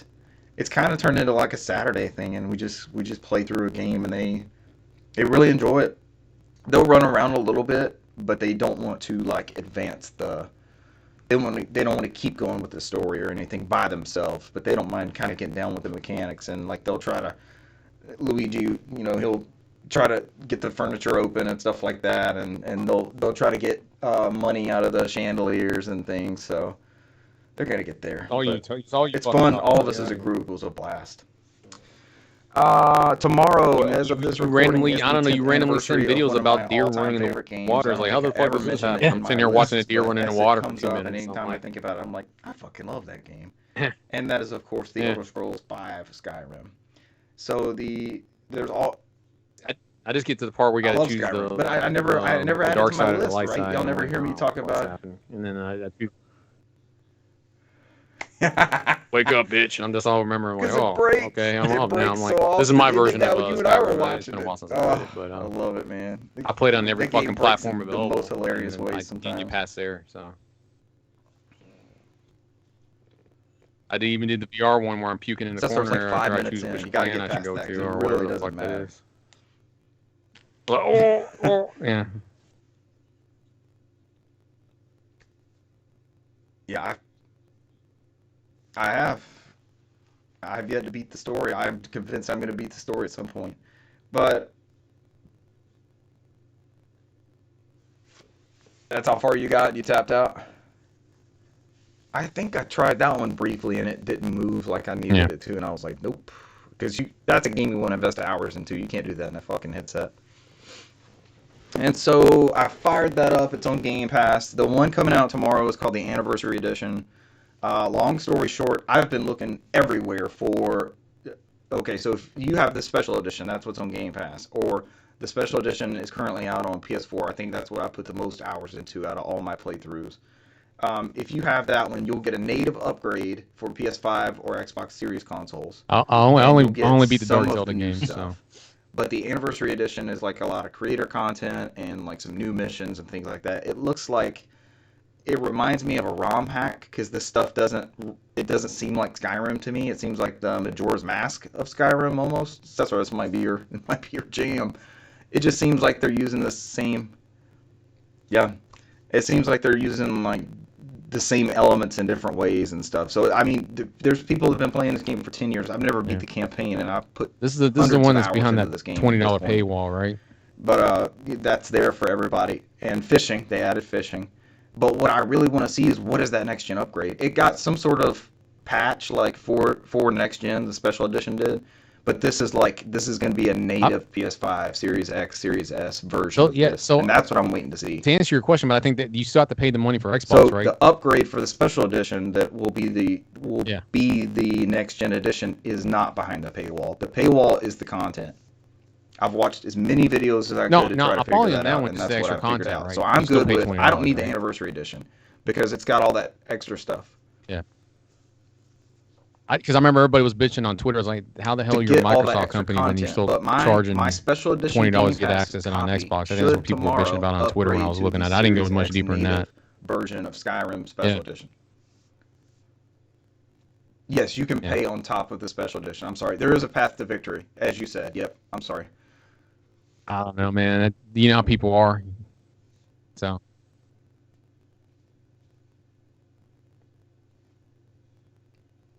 That makes sense, but they're adding. I mean, if you're already a big fan of this game, you're gonna pay that $20 to add it to Game Pass. I was waiting for you to say like 7 hours in. Game, so. Right? Isn't the whole thing 50 by itself? I mean, 50 or 60. Yeah. Yeah, whatever. I'm not. That's there for some people. I'm not interested in that. I actually did start a new save and I got about an hour and a half in. I'm a wood elf. Not even the voice controlled one on playing Connect. The same shit. No, I'm not that far in. I figured you wouldn't really enjoy fired that, it up to see how it looked. I've never gotten far, and and I think I've watched more hours of Elder Scrolls games on VTuber channels than I have I'm getting achievements like left played and right. myself. Damn. And a lot of that shit I've seen there's pretty funny when they go in there, and I think I've told you that one where they somebody went and they found some kind of 360 prayer circle in front of some kind of relic for part of the missions, and everybody was in booty shorts, and she was laughing the whole time. I was like, why are they running around in booty shorts? And she's like, what is happening over here? And it's like, it's just random stuff in that game, and it's funny, man. And I think when she was trying to like get thread, and so instead of buying it, trying to go and like sneak into somebody's house and steal it, and they would just turn around and look at her every time. And she's like, damn, go somewhere else. And she'd like walk slowly and everything on there, and it just she's like, I'm not buying this thread, I'm fucking stealing it. She just spent like I think an hour trying to steal thread so she can complete that quest. So it's always so random. Yeah.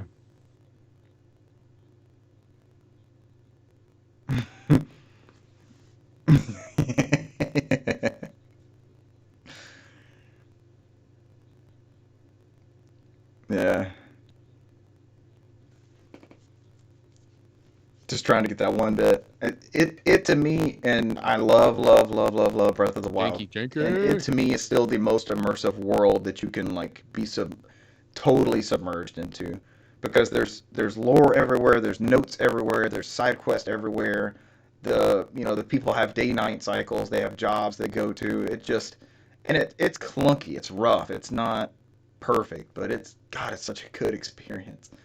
Music, graphics, everything in it, it still holds up, man. And I love Skyrim. I don't know if I'll keep going with that save. I'm gonna see what this update tomorrow turns into, and then I'll see where that goes, because my PS4 saves at like 60 hours. My Switch save is at like 45 or 50 hours. Yeah. So I could pick up one of those and try to keep going with the story, to be honest, and see where that goes. I know that's not the goal of Skyrim. I just listened to Retronauts podcast. They had 4 people on there that had hundreds of hours in it, and not a single one of those people had beat the campaign.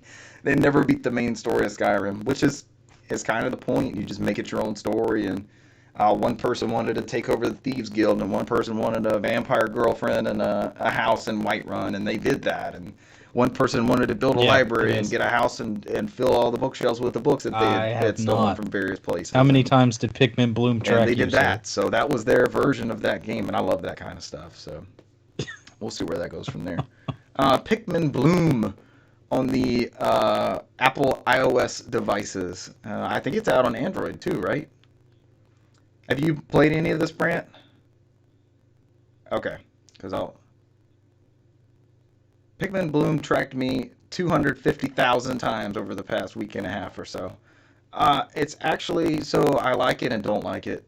I like it because it is a walking app. I didn't know it was going to be that. It's an exercise thing, and I don't really exercise. I don't like actively go out to walk and do that specifically.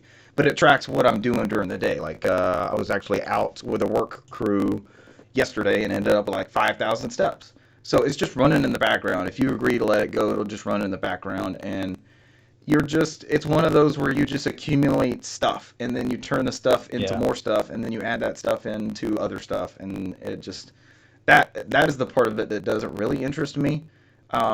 You get Pikmin as you go, so you start off with like a red one. They teach you how to plant the seed, and then you have to wait a certain amount of time. I think you were saying that this with the Pokemon Go with the eggs or something. So you have to wait a certain amount of time for the Pikmin to come up. And there's no real advantage except you walk with the Pikmin, and as you walk, you get nectar. You feed the Pikmin the nectar. They give you more nectar, and they give you extra Pikmin that you can plant so that you can walk with more Pikmin, and you kind of see the circle.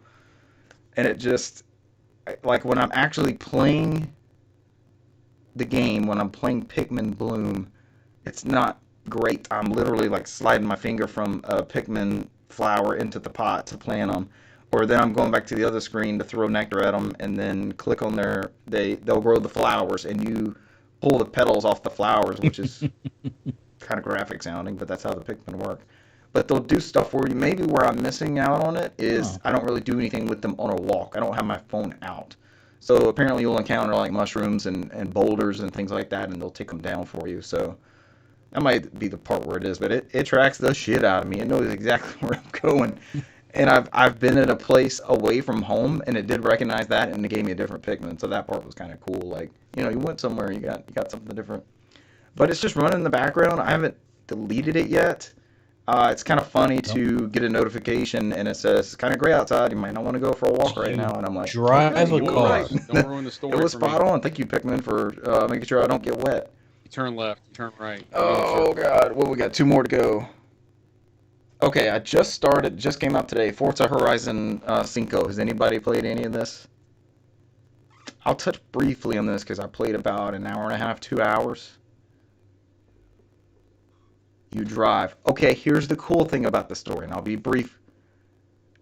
With it. There is a story that's a little bit hokey. Like, it's always been this Horizon Festival. Like, thank you for joining us. You're going to find a race wherever you want to go, and it's just, we're in London, and now you can go race along these stone archways and through London and in these fields, and you'll find a race no matter where you go. What I've done with the story so far, there is a Horizon event, but there are like 4 entry, they're not even races. I know y'all seen them in the trailers and stuff. A plane will drop a vehicle down, and all of a sudden you're in the vehicle and you're just driving to wherever they're telling you to go. And that's kind of how they do the tutorial. Is they do 3 or 4 of these drops, and the first one is the new Ford Bronco. And I was brought home in the original Ford Bronco, so it's kind of a cool callback for. I like that the Bronco's back out. I don't know if I would buy one, but and then the next one is the Toyota Supra, I think. And then I'm not a car guy, so I don't remember what the third one was. Let's say Corvette. It might be the Stingray Corvette. I think it is. But the plane drops you in 3 different biomes as you're trying to go. You're just driving. It's just a tutorial. But they all feel different. They all have different haptic feedback. It's freaking gorgeous. I'm playing on Series X. It's beautiful. It's a good-looking game. I immediately switched to performance mode. So when you first boot it up, you have an option screen and an accessibility option screen. And the accessibility option screen is like, what were you guys saying, Last of Us 2? That had all these different things you could customize and figure out for sign language. However you need to partake in this game and take it in. They've got a setting for you. It's in there. There's colorblind settings. There's controller settings for that adaptive controller. Yeah. There's difficulty sliders. There's field of depth. There's subtitle size. There's speech, voice to speech, and all kinds of stuff. It's full of. I don't know if there's sign language. There will be for that Xbox presentation next week. There's sign language. Oh, that's dope. I wouldn't doubt that. That's dope. So I did the little intro part, and then I made my racer. And you give them a nickname. So I'm Thrasher, the other successful Atlanta sports team we had here. And so I guess there's a bunch of nicknames. So I guess that's so the characters in the story can give you a nickname, and it's not, hey, Brant. They program in, hey, Thrasher. So that's in there. But I had there were almost missions like, okay, let's drive here. And it wasn't a race. It was just, I'm driving this car to go get another car. But then the story, it's not a compelling story, but it took me somewhere else to get different. It's not as basic as I'm making it sound. Like for one mission, I was in the Bronco, and it's organic. Like these just come as you pick where you want to go on the map. You don't even have to like drive into them. Some of them just lead into it, and they're like, "Hey, go here." So there was a car in a garage I had to go get, and it turned out to be a VW Bug, but it was like underneath. It was in this old beat up shed, and it was underneath this like a wrap, like a cover. So I never actually saw it. But the lady I had with me was a mechanic. She's like, "Let's take this back. We'll get it fixed up. I'll put it in the shop for you." And then when we come out of that little cutscene, I've got like a big rig with this bug thing on the back. So now I'm driving this huge ass truck in that Forza Horizon, the engine with all the arrows and telling you when to brake and all that kind of stuff. And I'm still not a good driver. Not a good driver in racing games. And this is definitely more arcade than sim. But in the very first race, I spun out and was facing the wrong direction. But the Horizon games have the rewind feature, so you can hold Y and just like rewind where you were driving to and avoid, hit the brake and make it through that turn instead of slamming into the wall. Or like I got hung up on geometry on one. There was like a rock sitting out there, so I'm just flying through, and I think I'm kind of hugging the left side a little bit, and I just stop on a rock. Like, how did this happen? And there's no fail states. Like I came in first on one. I came in third on another one. They're just like, hey, go do something else, and it's really good. I've played more of this one now than any of the other Horizons or the regular Forzas or anything. It's good, and it's a technical showcase. It's a beautiful game. Highly recommend, especially for Game Pass. And the last game I'm going to touch on Xbox, Xbox. I'm going to touch on Halo very, very briefly. They are doing a 20th anniversary of Halo celebration, an Xbox celebration, and there's a big show. Was it next week, the 18th or 16th or something? Yeah, we'll be talking about it next week. But they're going to do a celebration of Xbox on. It's going to be in all kind of languages and YouTube channels and Twitch, and it's going to be everywhere. But they're doing weekly bonuses for basically just signing in. So there's all kind of nameplates with original Xbox script and colors, and like mine currently is the menu. So that original Xbox, when you fire it up and you have those like 4 blades that you can switch through, which is like video, music, Xbox Live. You only have like 4 options on that original Xbox OS. That's my nameplate. And the Halo Xbox is one of them, that green translucent one they gave. But what I had to unlock today, and they have like weekly seasonal things too that you can only get in a certain amount of times, it's an original Xbox is on the back of Master Chief in your Halo 3 character. So when you customize your armor, it is literally an original Xbox on his back. It was it was only 3 Halo bucks, as we call them, and I had to grind out until I got that. And we don't even play Halo 3 that much, but I'm like, I can't get it any other time. So they got me with these stupid seasonal things. But it's rendered so perfectly. It's got those ridges on the side of the Xbox like that first PlayStation had, those grooves in the side. Oh, it looks so good. You can see the controller ports on the front. It's awesome, man. They're doing some really cool anniversary stuff. So if y'all haven't checked in on that in a while, pop back into Master Chief Collection. And like the nameplates you get for playing one match. You play one match, and it's the criteria for everything. I got a Cortana one along with those 2 Xbox ones that I was talking about. But there's going to be stuff every week, I guess, until Infinite comes out. And it's going to roll back around. Like the Xbox on the backpack, that's going to be later on in December as well, if I remember right. But it's just we can end the podcast super now. Cool stuff for old heads like us, I guess. So I'm enjoying seeing that. Yeah, let's go. That is it. Those are my games played. I've played a good breadth of stuff right there. Top that, bitches. What was that, Cesar? I'm done. Yeah, I'm done. I'm about to meet the microphone. You can. I talked about a bunch of games. How far did we go? Hold on. We might be good. Yeah, y'all want to take another week off? This whole podcast. Get on my back. Me? That was only 17 minutes. I don't know. I jumped around, played a bunch of random shit.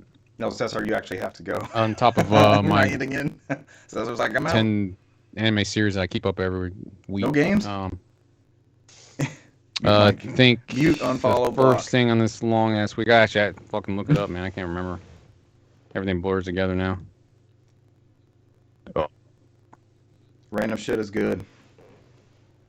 Now I can go, man. All right, so it was still the bullshit Halloween stuff. So I think I did play some Fatal Frame on PS5.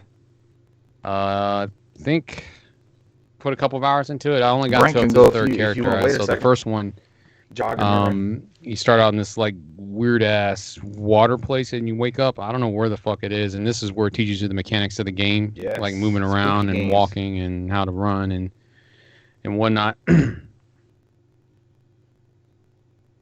Yes, this is the Maiden of Blackwater. I guess you start out in the Blackwater basically, and the Blackwater is just like hair that's from this other lady running around. So like as you go through, you see these demons in the hallway, and they kind of direct you where to move and kind of force you to go in certain directions. And it's kind of like a tutorial level as you play through there. What's the subtitle for this one? So this girl, she right? gets kidnapped by this other maiden that comes out of this coffin, and her hair and wraps her completely, and then it fades to black.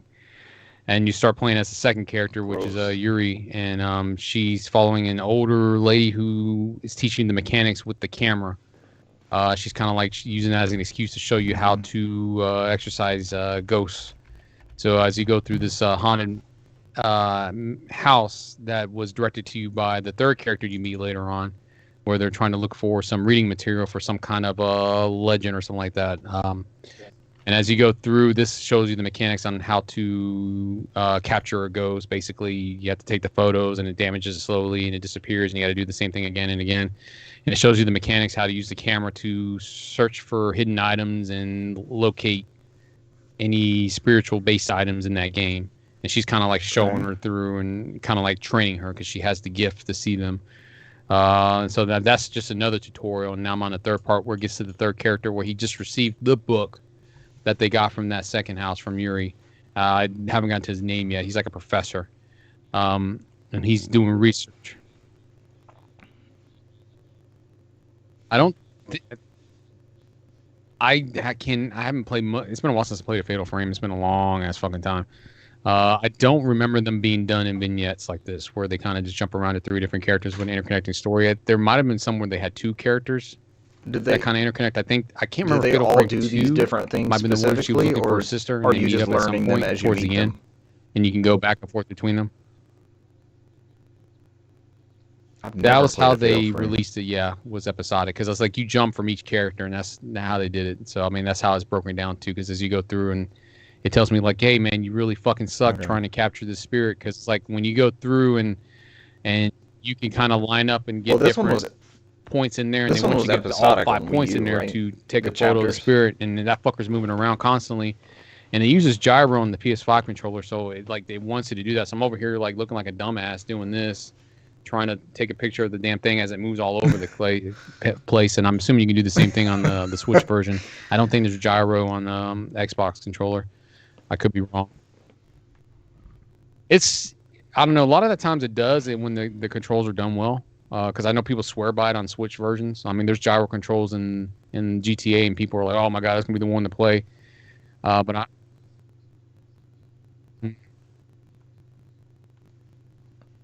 Does that make it easier? You feel moving it around like that? I think PlayStation will have the gyro ones on there too. They typically do it since they have those the 6-axis bullshit in there, where they call it in this generation. Yeah.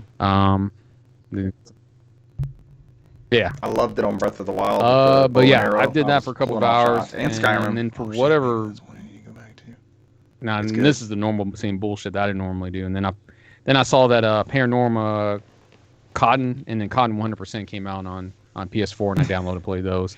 And Paranorma Cotton is a port of the Super Nintendo one, if I remember correctly. I might be getting them mixed up. I can't remember which one Cotton 100% is. I'm waiting for it to load. Wait for it. All right. Cotton 100% is the Super Nintendo one. I think that's the only one that came out on a Nintendo console. And that is a little bit... None of them came out here. I don't think officially until recently. And this one is like, I guess their version of it, because this has been a second game. Cotton games are, of course, it's coming on there. This is like the only one that came out on the Nintendo system way back in the past. And this one's kind of like a greatest hits of a Cotton one. That's all it was. As you go through, and it follows the same when you're a witch on the broomstick, and you have fairies floating around, and you shoot. Well, God knows what, like fucking everything on the screen. I mean, whatever's coming at you, mushrooms and other fairies that throws axes at you. I don't know what the fuck's going on. I gotta look around, make sure I didn't ingest some kind of drug to make sure what I'm playing is legit.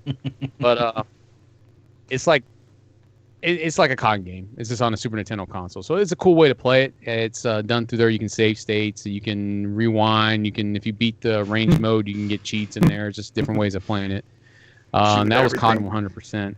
The next one that also came out was a Panorama COD, which is really fucking cool. This was a Genesis game, and this came out late in the Genesis. I think it was like 1995, 95, 94, and it's done like in the style of Space Harrier. So it was a shoot 'em up, but it was kind of like that same engine as Space Harrier where you're going forward. And the fucking levels are long, man. There's like, like usually on the levels on there, you just go through and you fight a boss at the end. But I was on there for like 5 fucking minutes before I got to a boss. That game is different. That's probably like the most different COD games I've ever played. Because like you're going through and everything, you're doing like first person. You see her right in the middle, and you have to go around and it's like Space Harrier. That's all it is. But then you have different enemies on different tiers and different levels. It's probably the most unique one I ever played. I can't believe that shit's running on Genesis, man. That thing is more technical than Space Harrier is. Wow. I'm amazed that thing's running on Genesis. I wonder if that one was...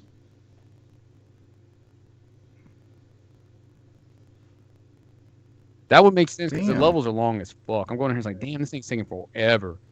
But yeah, this was this one also has the same upgrades where they have save states and you can do cheats depending if you do whatever their range mode or whatnot. It's pretty good. I mean, I got lost in it for a while. That's why you have a longer level. They're not trying to get cool. Another one I did a little bit of that came out recently that I said fucking pay $60 for was the Mobile Suit Gundam Battle Operation Code Fairy, which has like all these female Gundam pilots in there, and I was like, this feels like Soccer Wars, and I was like, I fucking love Soccer Wars, like the new one, which is kind of, it's different than the other ones. It's not the strategy one, but this one's like, it's that Gundam Battle Operation 2 that's on PS4 and PS5. That's the battle system, but the story's told like an individual novel with 4K animation, like a Soccer Wars. It's pretty fucking good, man. I'm enjoying the hell out of that one. And the battle system is just the free version of that Gundam Operation Battle 2. So it's like a paid version. Actually, it's like a first person. Like it actually has a first player mode, and it's offline. So they're doing this in episodes. So the $60 gives you all 3 episodes, but episode 1 is only available, and they're doing $20 each. So I think episode 2 comes out in 2 weeks, and then episode 3 2 weeks after that, and then the whole story is out. Outside of that, for whatever reason, I continued with the bullshit horror games, and I went through and I played through all 3 of the Dark Pictures anthology. I beat all 3 of them. It's good. Back to back. So, I did House of Ashes. So I did the Man of Medan, which was the first one. It's the same system like Until Dawn. I never played much of Until Dawn, and people love it. It's a much shorter game. This game only takes like 4 hours to go through.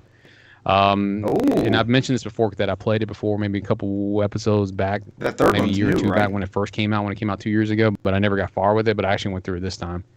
And so I don't know how much do I want to divulge in there. Is how interested are you guys playing this game? Mm-hmm. Yeah.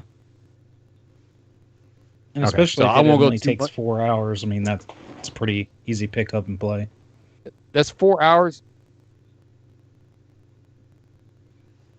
Yeah. So the Man of Medan is like you start out as I want to. These young brothers have hired a young lady in the French Polynesia.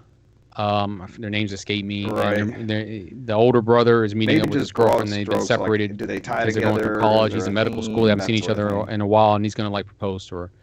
And so like they give you choices in the game. It's one of those ones that choices matter. So there's different ways this can play it out. I only played it out one way. But you can probably put maybe 15, 20 hours in this game if you want to see everything this game has to offer in this one story, depending on the choices you make.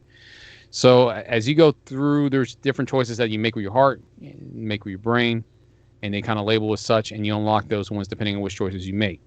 Everyone's different. Like there's one where he proposes to her, there's one he doesn't, there's one that she accepts, and then there's one that she doesn't. And so like it all depends on how it plays out. Because as you go through, everybody has kind of like it gives you a metric system for everybody against everybody else in there. So you'll have one character you play at this time, and then you'll see how those other characters feel about that one character. So depending on your decisions and how you interact with them, if you piss them off, their meter will go down. If you get them up, they'll go up higher. Where that mechanic goes through, I don't know, because I pretty much kept everybody in the middle higher. I don't know if they will distrust you more if you kind of piss them off all the time. That's That's the way I think it would happen.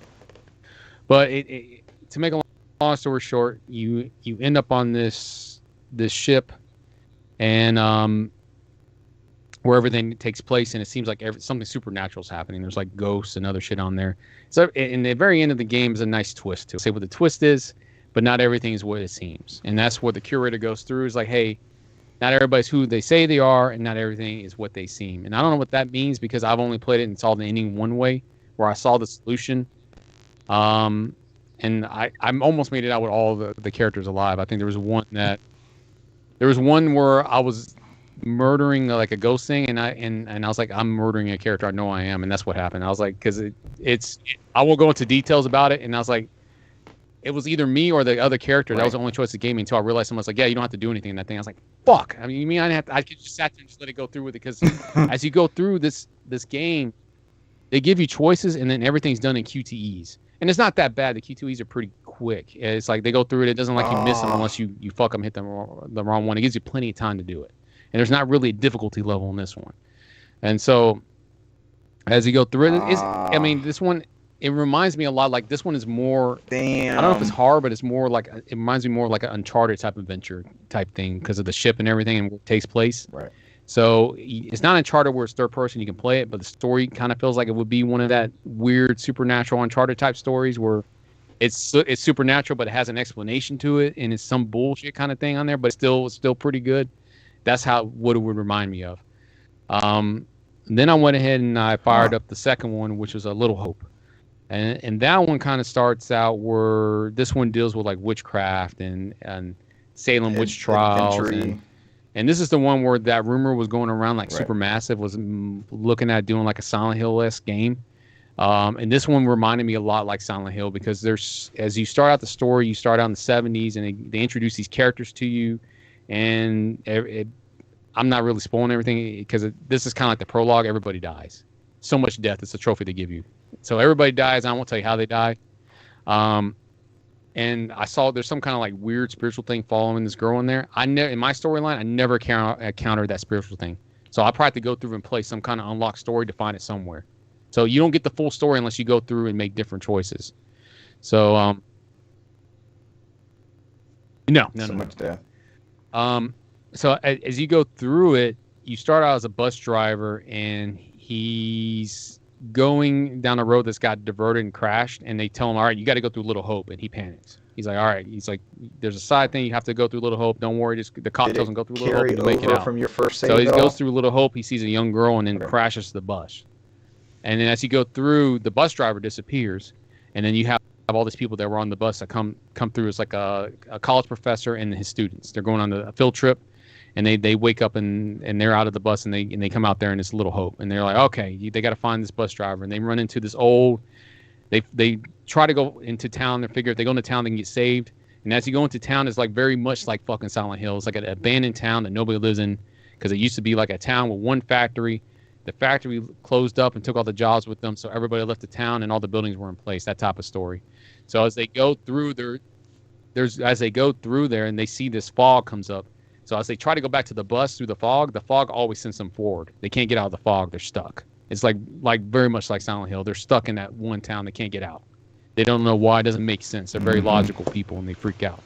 So as they go through in town, they find a rundown bar, and they call an older gentleman. He's in there just drinking, and they're trying to get help from him. And he's being very distant. He's very weird and distant. And it all makes sense when you see the twist at the end. There's a nice twist at the end, and there's an explanation for everything. And so I guess when I read online, a lot of people didn't like the twist. It was done very well. It's a psychological twist where it's similar to like Silent Hill. This would be like they're like, hey, we could do a Silent Hill type game, story wise. No, because the whole point of this game, you know how Silent Hill and Medium, you can walk around and interact and shoot something or something like that. These games, you can't do any of that. Everything's QTE based. Everything's decision based. So they do. Yeah, basically, it's like a cinematic experience, and it does both. The camera does different camera angles like they do in a movie. You can see top, down, below, behind shoulder, and it kind of pans you. And there's some that draws you in. And I think I almost didn't play Little Hope, man, because there was a part where the young girl grabs your arm and turns it to a demon and screams in your face. And it's You're like driving it the does it movie. right in front of you in the screen. I'm like, fuck, he got me like the first 3 times. And after that, I'm numb to it by the end of it because I was like, all right, I know what's going to happen. She's going to grab me and do this because it's a story beat where they end up taking you in the past and you see what happens to the town and then it brings you back in the future. And then it's like, it's not that bad. I enjoyed it. It was pretty fucking good, man. And the twist on there, I thought was fine with it. Some people complain about the twist at the end. And that one's only about 4 hours. And then I played the new, and the only difference on the upgrades in this one was it was still the same. QT based, decision based, depending on the decisions you make through, and you go through and it gives you different sides of the story. I only played one side of the story. I didn't get the full picture. There's other parts in there from the ending I got. As you go through these games, you can find like different artifacts and stuff like that, like newspapers about in the past and photos and stuff like that. And it kind of gave you more to the history of the town and the history of some of those characters in there. And they call them secrets. I don't know if they actually do anything or not. And as you go through, that curator I told you about, he kind of does those brief breaks, kind of like like Tales from the Crypt, like the Crypt Keeper. That's what he reminds me of. Instead of that all, he's not that crazy funniness of it. He's just kind of like he goes up like, oh, you could do this or you could do that, and he always had like that. He'll have the supernatural one. He'll show you all the cards, and they're like 2s, 3s, and 4s, and then you flip them over, and they're all kings and queens, and like it's like that kind of Crypt Keeper stuff. Like not everything is what it seems, Like he looks like he's the embodiment of death, because like whenever they show lightning flash, it just shows the skull and stuff like that, even though he's a human. And he's going through and telling you the stories. It's kind of like, hey, I can give you a hint if you want a hint, or I cannot give you a hint. He'll tell you on there. And the ending of that game is pretty good. I mentioned before, is a nice twist in the end, and where it kind of goes through and makes sense. And I won't go into detail since you guys want to play it. The last one was called House of Ashes, and this was probably the less scarier one. This one's more like the Little Hope was more of like a psychological one, like those psychological horror films and Silent Hill list. House of Ashes was a little bit different. This one reminds me of like those 90s action, 80s action horror films. It reminded me a lot like fucking like Predator. It wasn't about Predator. The supernatural thing was really supernatural, and it kind of played on you in the first 2 games, where it's like, oh, not everything as it seems. Right. This one was like you have these. It starts out like way back in BC era, where you have this king in Iraq who took over this area, and he's trying to stop this plague. And you know what the plague is, and he's killing all these people and draining their blood from their bodies, and is trying to use it for a sacrifice, and he ends up killing himself at the end. And you see these monsters come through. You don't know what they are, but the blood is for them. Fast forward, and this is where a lot of people in the reviews I read were kind of skeptical about it, because it fast forward in the Iraq War, which is kind of very political. Because like some of the basis in the story was like they're looking for the chemicals for Saddam's hidden silo, and like they thought they found the silo, and it turns out no, this is where they found all these monsters at, and they're in here because they found this empty area they thought was the silo where all the chemical weapons were at. That's where a lot of people were like iffy on that story beat. I thought it's fine with me. So you have a lot of Marines in there who are like very jarhead based, like hoorah and stuff like that in there.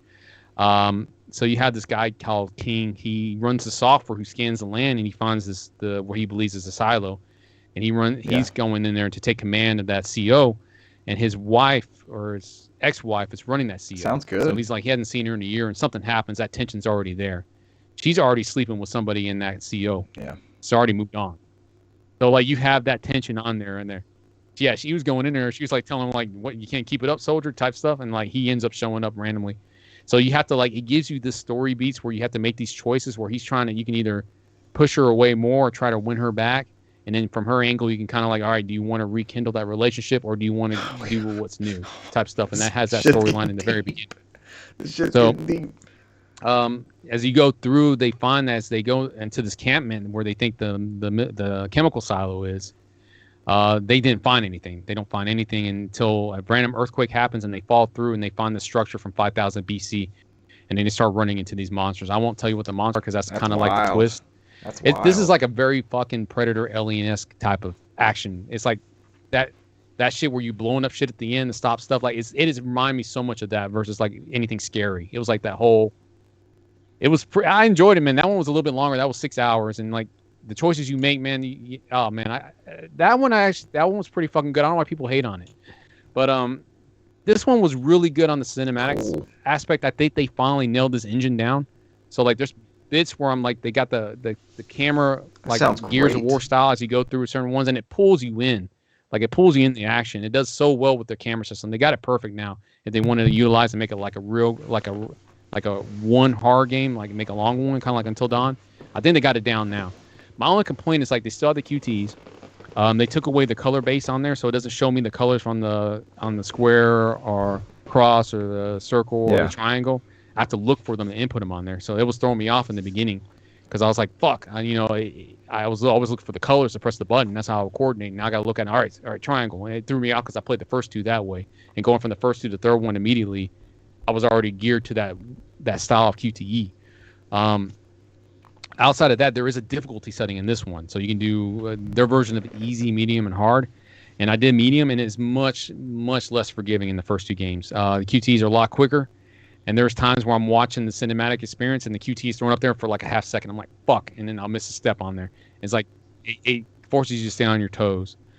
But as I go through in there's an actual supernatural element to this game, and it's pretty fucking good, man. And at the end, when I beat that, I'll leave it at that. And I'll let y'all figure it out when y'all play it. It's nice, man. A lot of people hate on it. I thought it was really good. I enjoyed it. It's probably my favorite one. Oh my gosh! Because like each game has gotten better progressively. No you breaks. See the growth in there, and you see why they've done them per year instead of doing it as one game. So the final game is in the anthology, or they call it the end of season 1. They give you a trailer for it, and I think it's called The Devil Inside. That comes out next year. That's going to be the one that comes out next year, October, and it's going to be the end of season 1, whether or not they're going to do any more of this anthology or not. But this one's more like it looks like from the preview they've shown, it's like this one looks like it's another psychological one, but it's like Silence of the Lambs or Hannibal. It's like their version of Hannibal in there, and he's a serial killer murdering different people and like using them up and turning them into dolls and stuff like that. And it's like put the awesome. The lotion in the basket bullshit, that's in there, like that's what I'm getting from it. So, and the cool thing is you go through there's like, I think Sean Ashmore is the only major character they had in the first one, the Man of the Midian. As you go through there, they have other characters other actors that play other characters, and I've recognized them because they used them again in different games for different roles. So like there's one with the main girl, and this Little Hope, she's a side character in House of Ashes. So it's like you see these characters pop back up again. They're not the same character, just kind of like it's the same actor that plays a different role, and it's cool to see him something different. So, but yeah, I mean, I think altogether I played about 15 hours of it. It's really good. It's really fucking good. If y'all got them, just go through it. It doesn't take long. I think the House of Ashes, I kind of want to go through it again because when I was looking through the trophy list, that's cool. There's so many different ways it could have played out. Like I lost 2 people, like, and I was cool. like, and the 2 people I couldn't save at all because I fucked up with some of the choices I made in the game. It's like there was no going on there, and I saw some of the trophies. Like there was some stuff I could have done, and I ended them too early. And I was like, there's a lot of different ways that the story could play out in House of Ashes. That one's definitely a huge upgrade, and I think they perfected the engine now. So I think whatever they want to apply horror-wise in there is good, but this would only work on a narrative type thing because it's not a traditional game like Resident Evil or Silent Hill where you have a character that goes through. Because Resident Evil, you always had somebody who was military trained, military base, knew how to shoot a gun. And Silent Hill was the opposite. It was always the average Joe who never shot a gun, and never in that situation because he flashlight. And when you did have a gun, you were more likely to miss a shot than make one.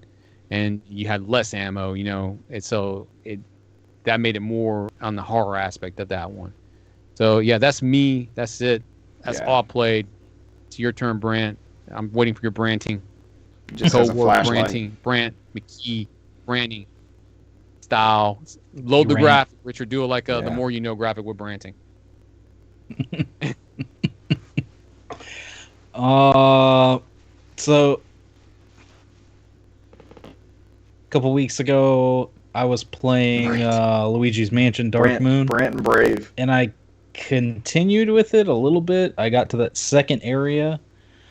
And I was doing a mission, and you get to this all over the part where you've got to escort a toad. That's exciting to me. Sounds great. And for some reason, the game just hard crashed on me. No.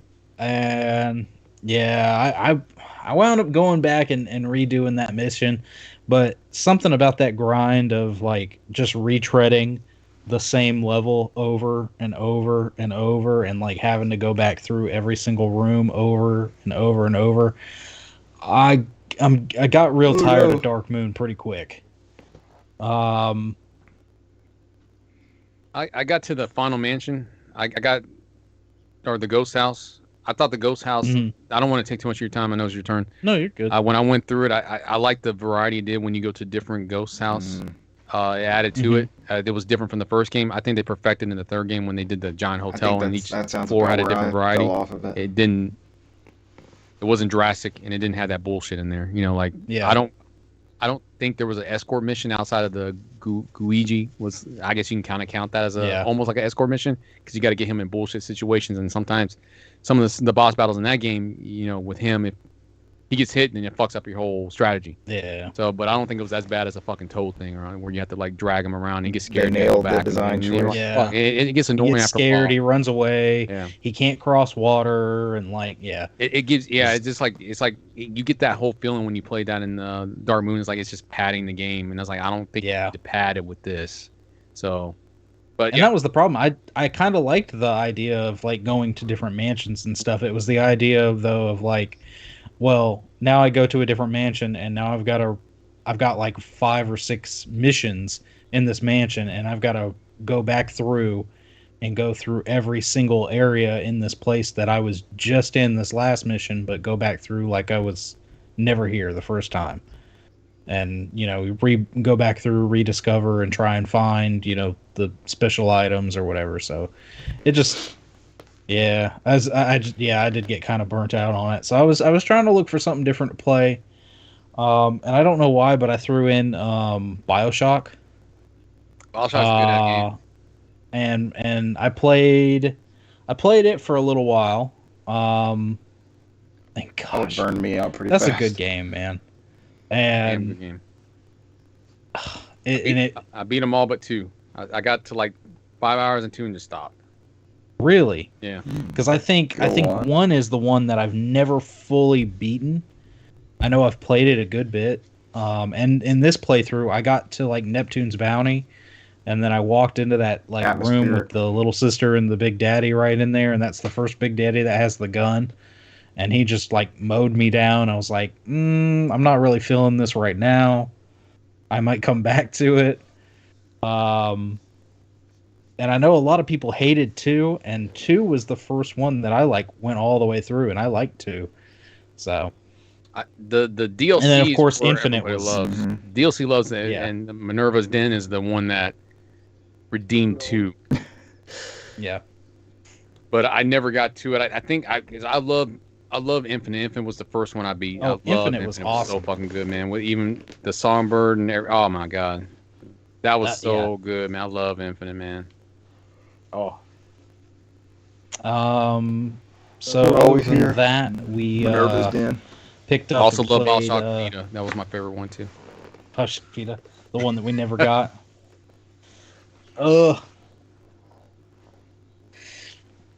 But we picked up Mario Party Superstars, which is the new one, the one where they actually added online play and everything immediately.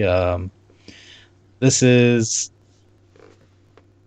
I just see him holding the Vita on stage, and this is kind of like a best of revamping of Mario Party. It's got a bunch of the older games and boards from across all the different Mario parties. You can pause the online play. I just read that. And brings back a little bit. I thought that was cool. Of the more classic Mario Party play than some of the stuff that people didn't really like in the last one.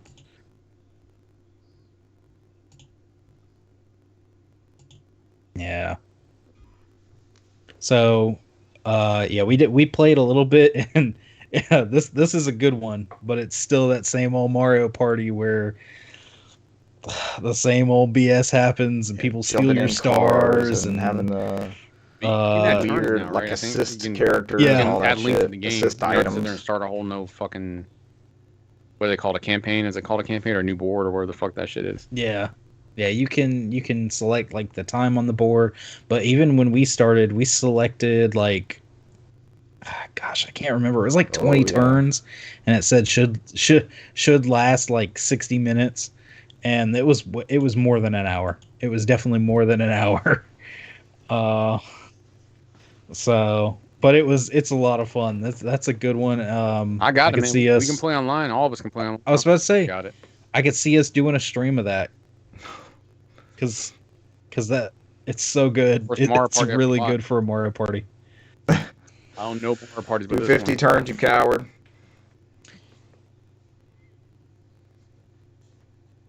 Yeah. Yeah. Yep. I would do it. I have it too. I caved. Oh gosh. Fucking do Discord, Yeah. man. Discord. Yeah. Discord would be it, man. Let's go. And the very last one, that's a and great one probably for us the to one get we're going our to talk about capture, the and we only most. need one actual game See my capture, so I can do shirt. that locally here, and then we can just The talk over Guardians. it. Yeah. If we Guardians can of figure the out how to Galaxy. not have me sounding like a robot or underwater or whatever it is. I bought this with Mario Party, actually. I found a used copy at my local games retailer. I guess somebody bought it, beat it, and brought it back immediately. Oh, From the Guardians back, game. I guess. I hear this is kind of a surprise And, hit. He's a No, fan. the whole box the fell off the case. back of the truck. He just went to 50 different GameStops. Okay. And I sat down with it like Saturday night. And by Monday night, I beat That it. fast, huh? It's got Back of the 16 truck. No, it chapters. has a case- They it has a kind case of for it, so vary it's- in length. I think the median time for beating this game is about 20 hours. I definitely sunk a lot of time into it. Gosh, this game is really, really good. So, just like you were talking about, Damn. with Horizon, this game has a lot of accessibility options.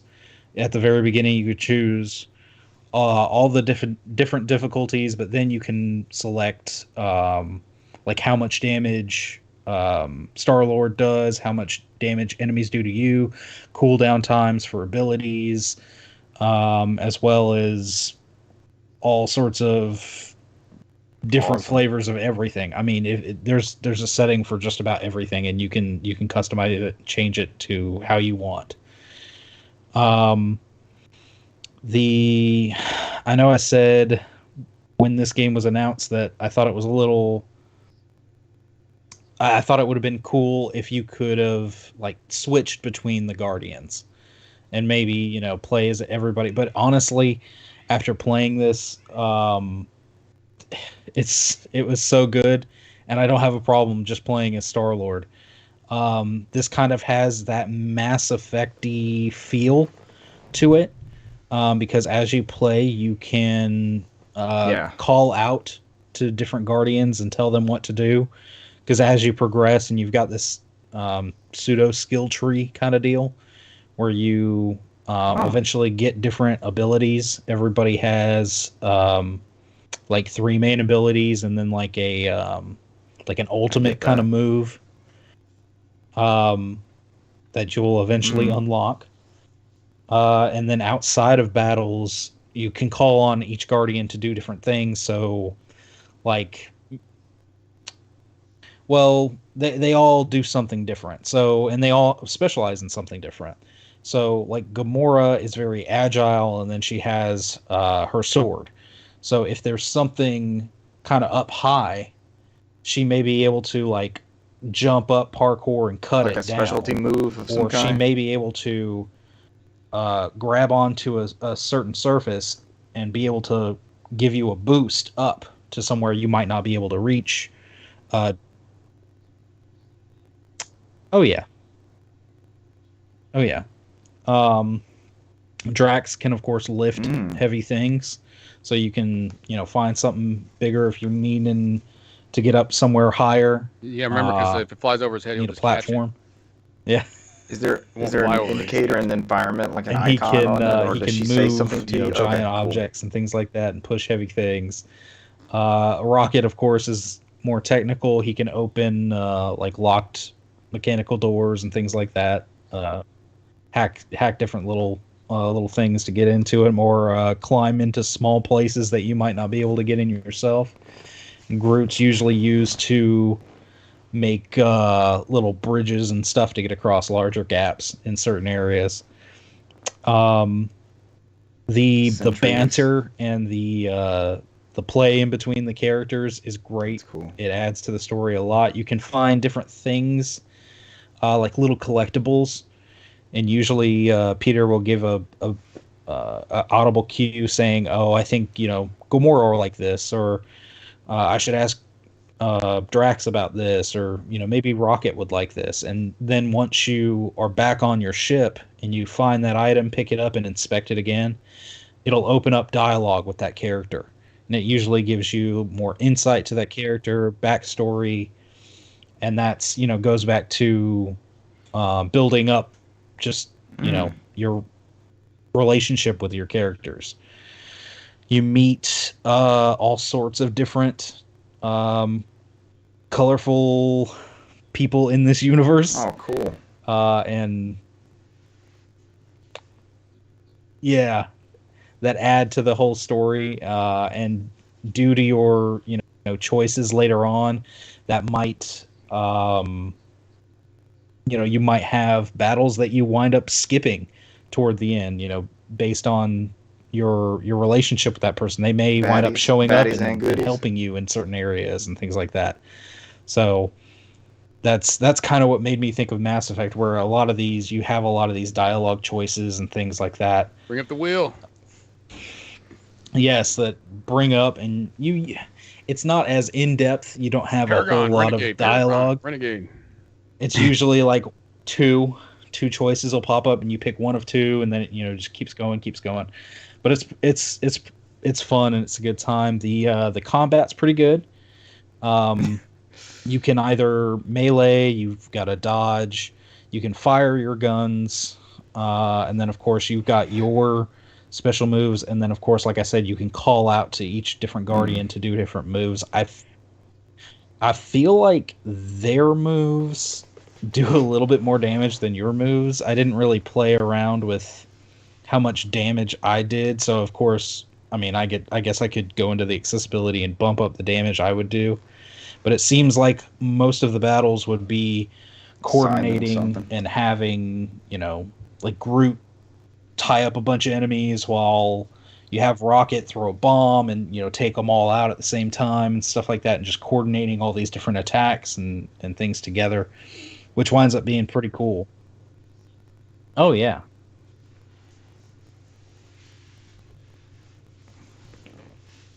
And what's really cool is you, as you battle, you'll eventually get this this option to do a huddle, where you call everybody off the battlefield, right? Than just like they all come up and share their collective thoughts on what's going on, and you give a pep talk. Take things out. And if you give a good enough pep talk, everybody gets their health rejuvenated. They all get like attack boosts and buffs and everything. And one of the songs on Peter's playlist just blares, which can be really badass or just be really freaking hilarious. So like where you can give a good pep talk and then all of a sudden go to blasting enemies to Motley Crue's Kickstart My Heart, or it'd be a Rickrolled. It'd be Rick Astley. Or poorly timed. The only two ever need.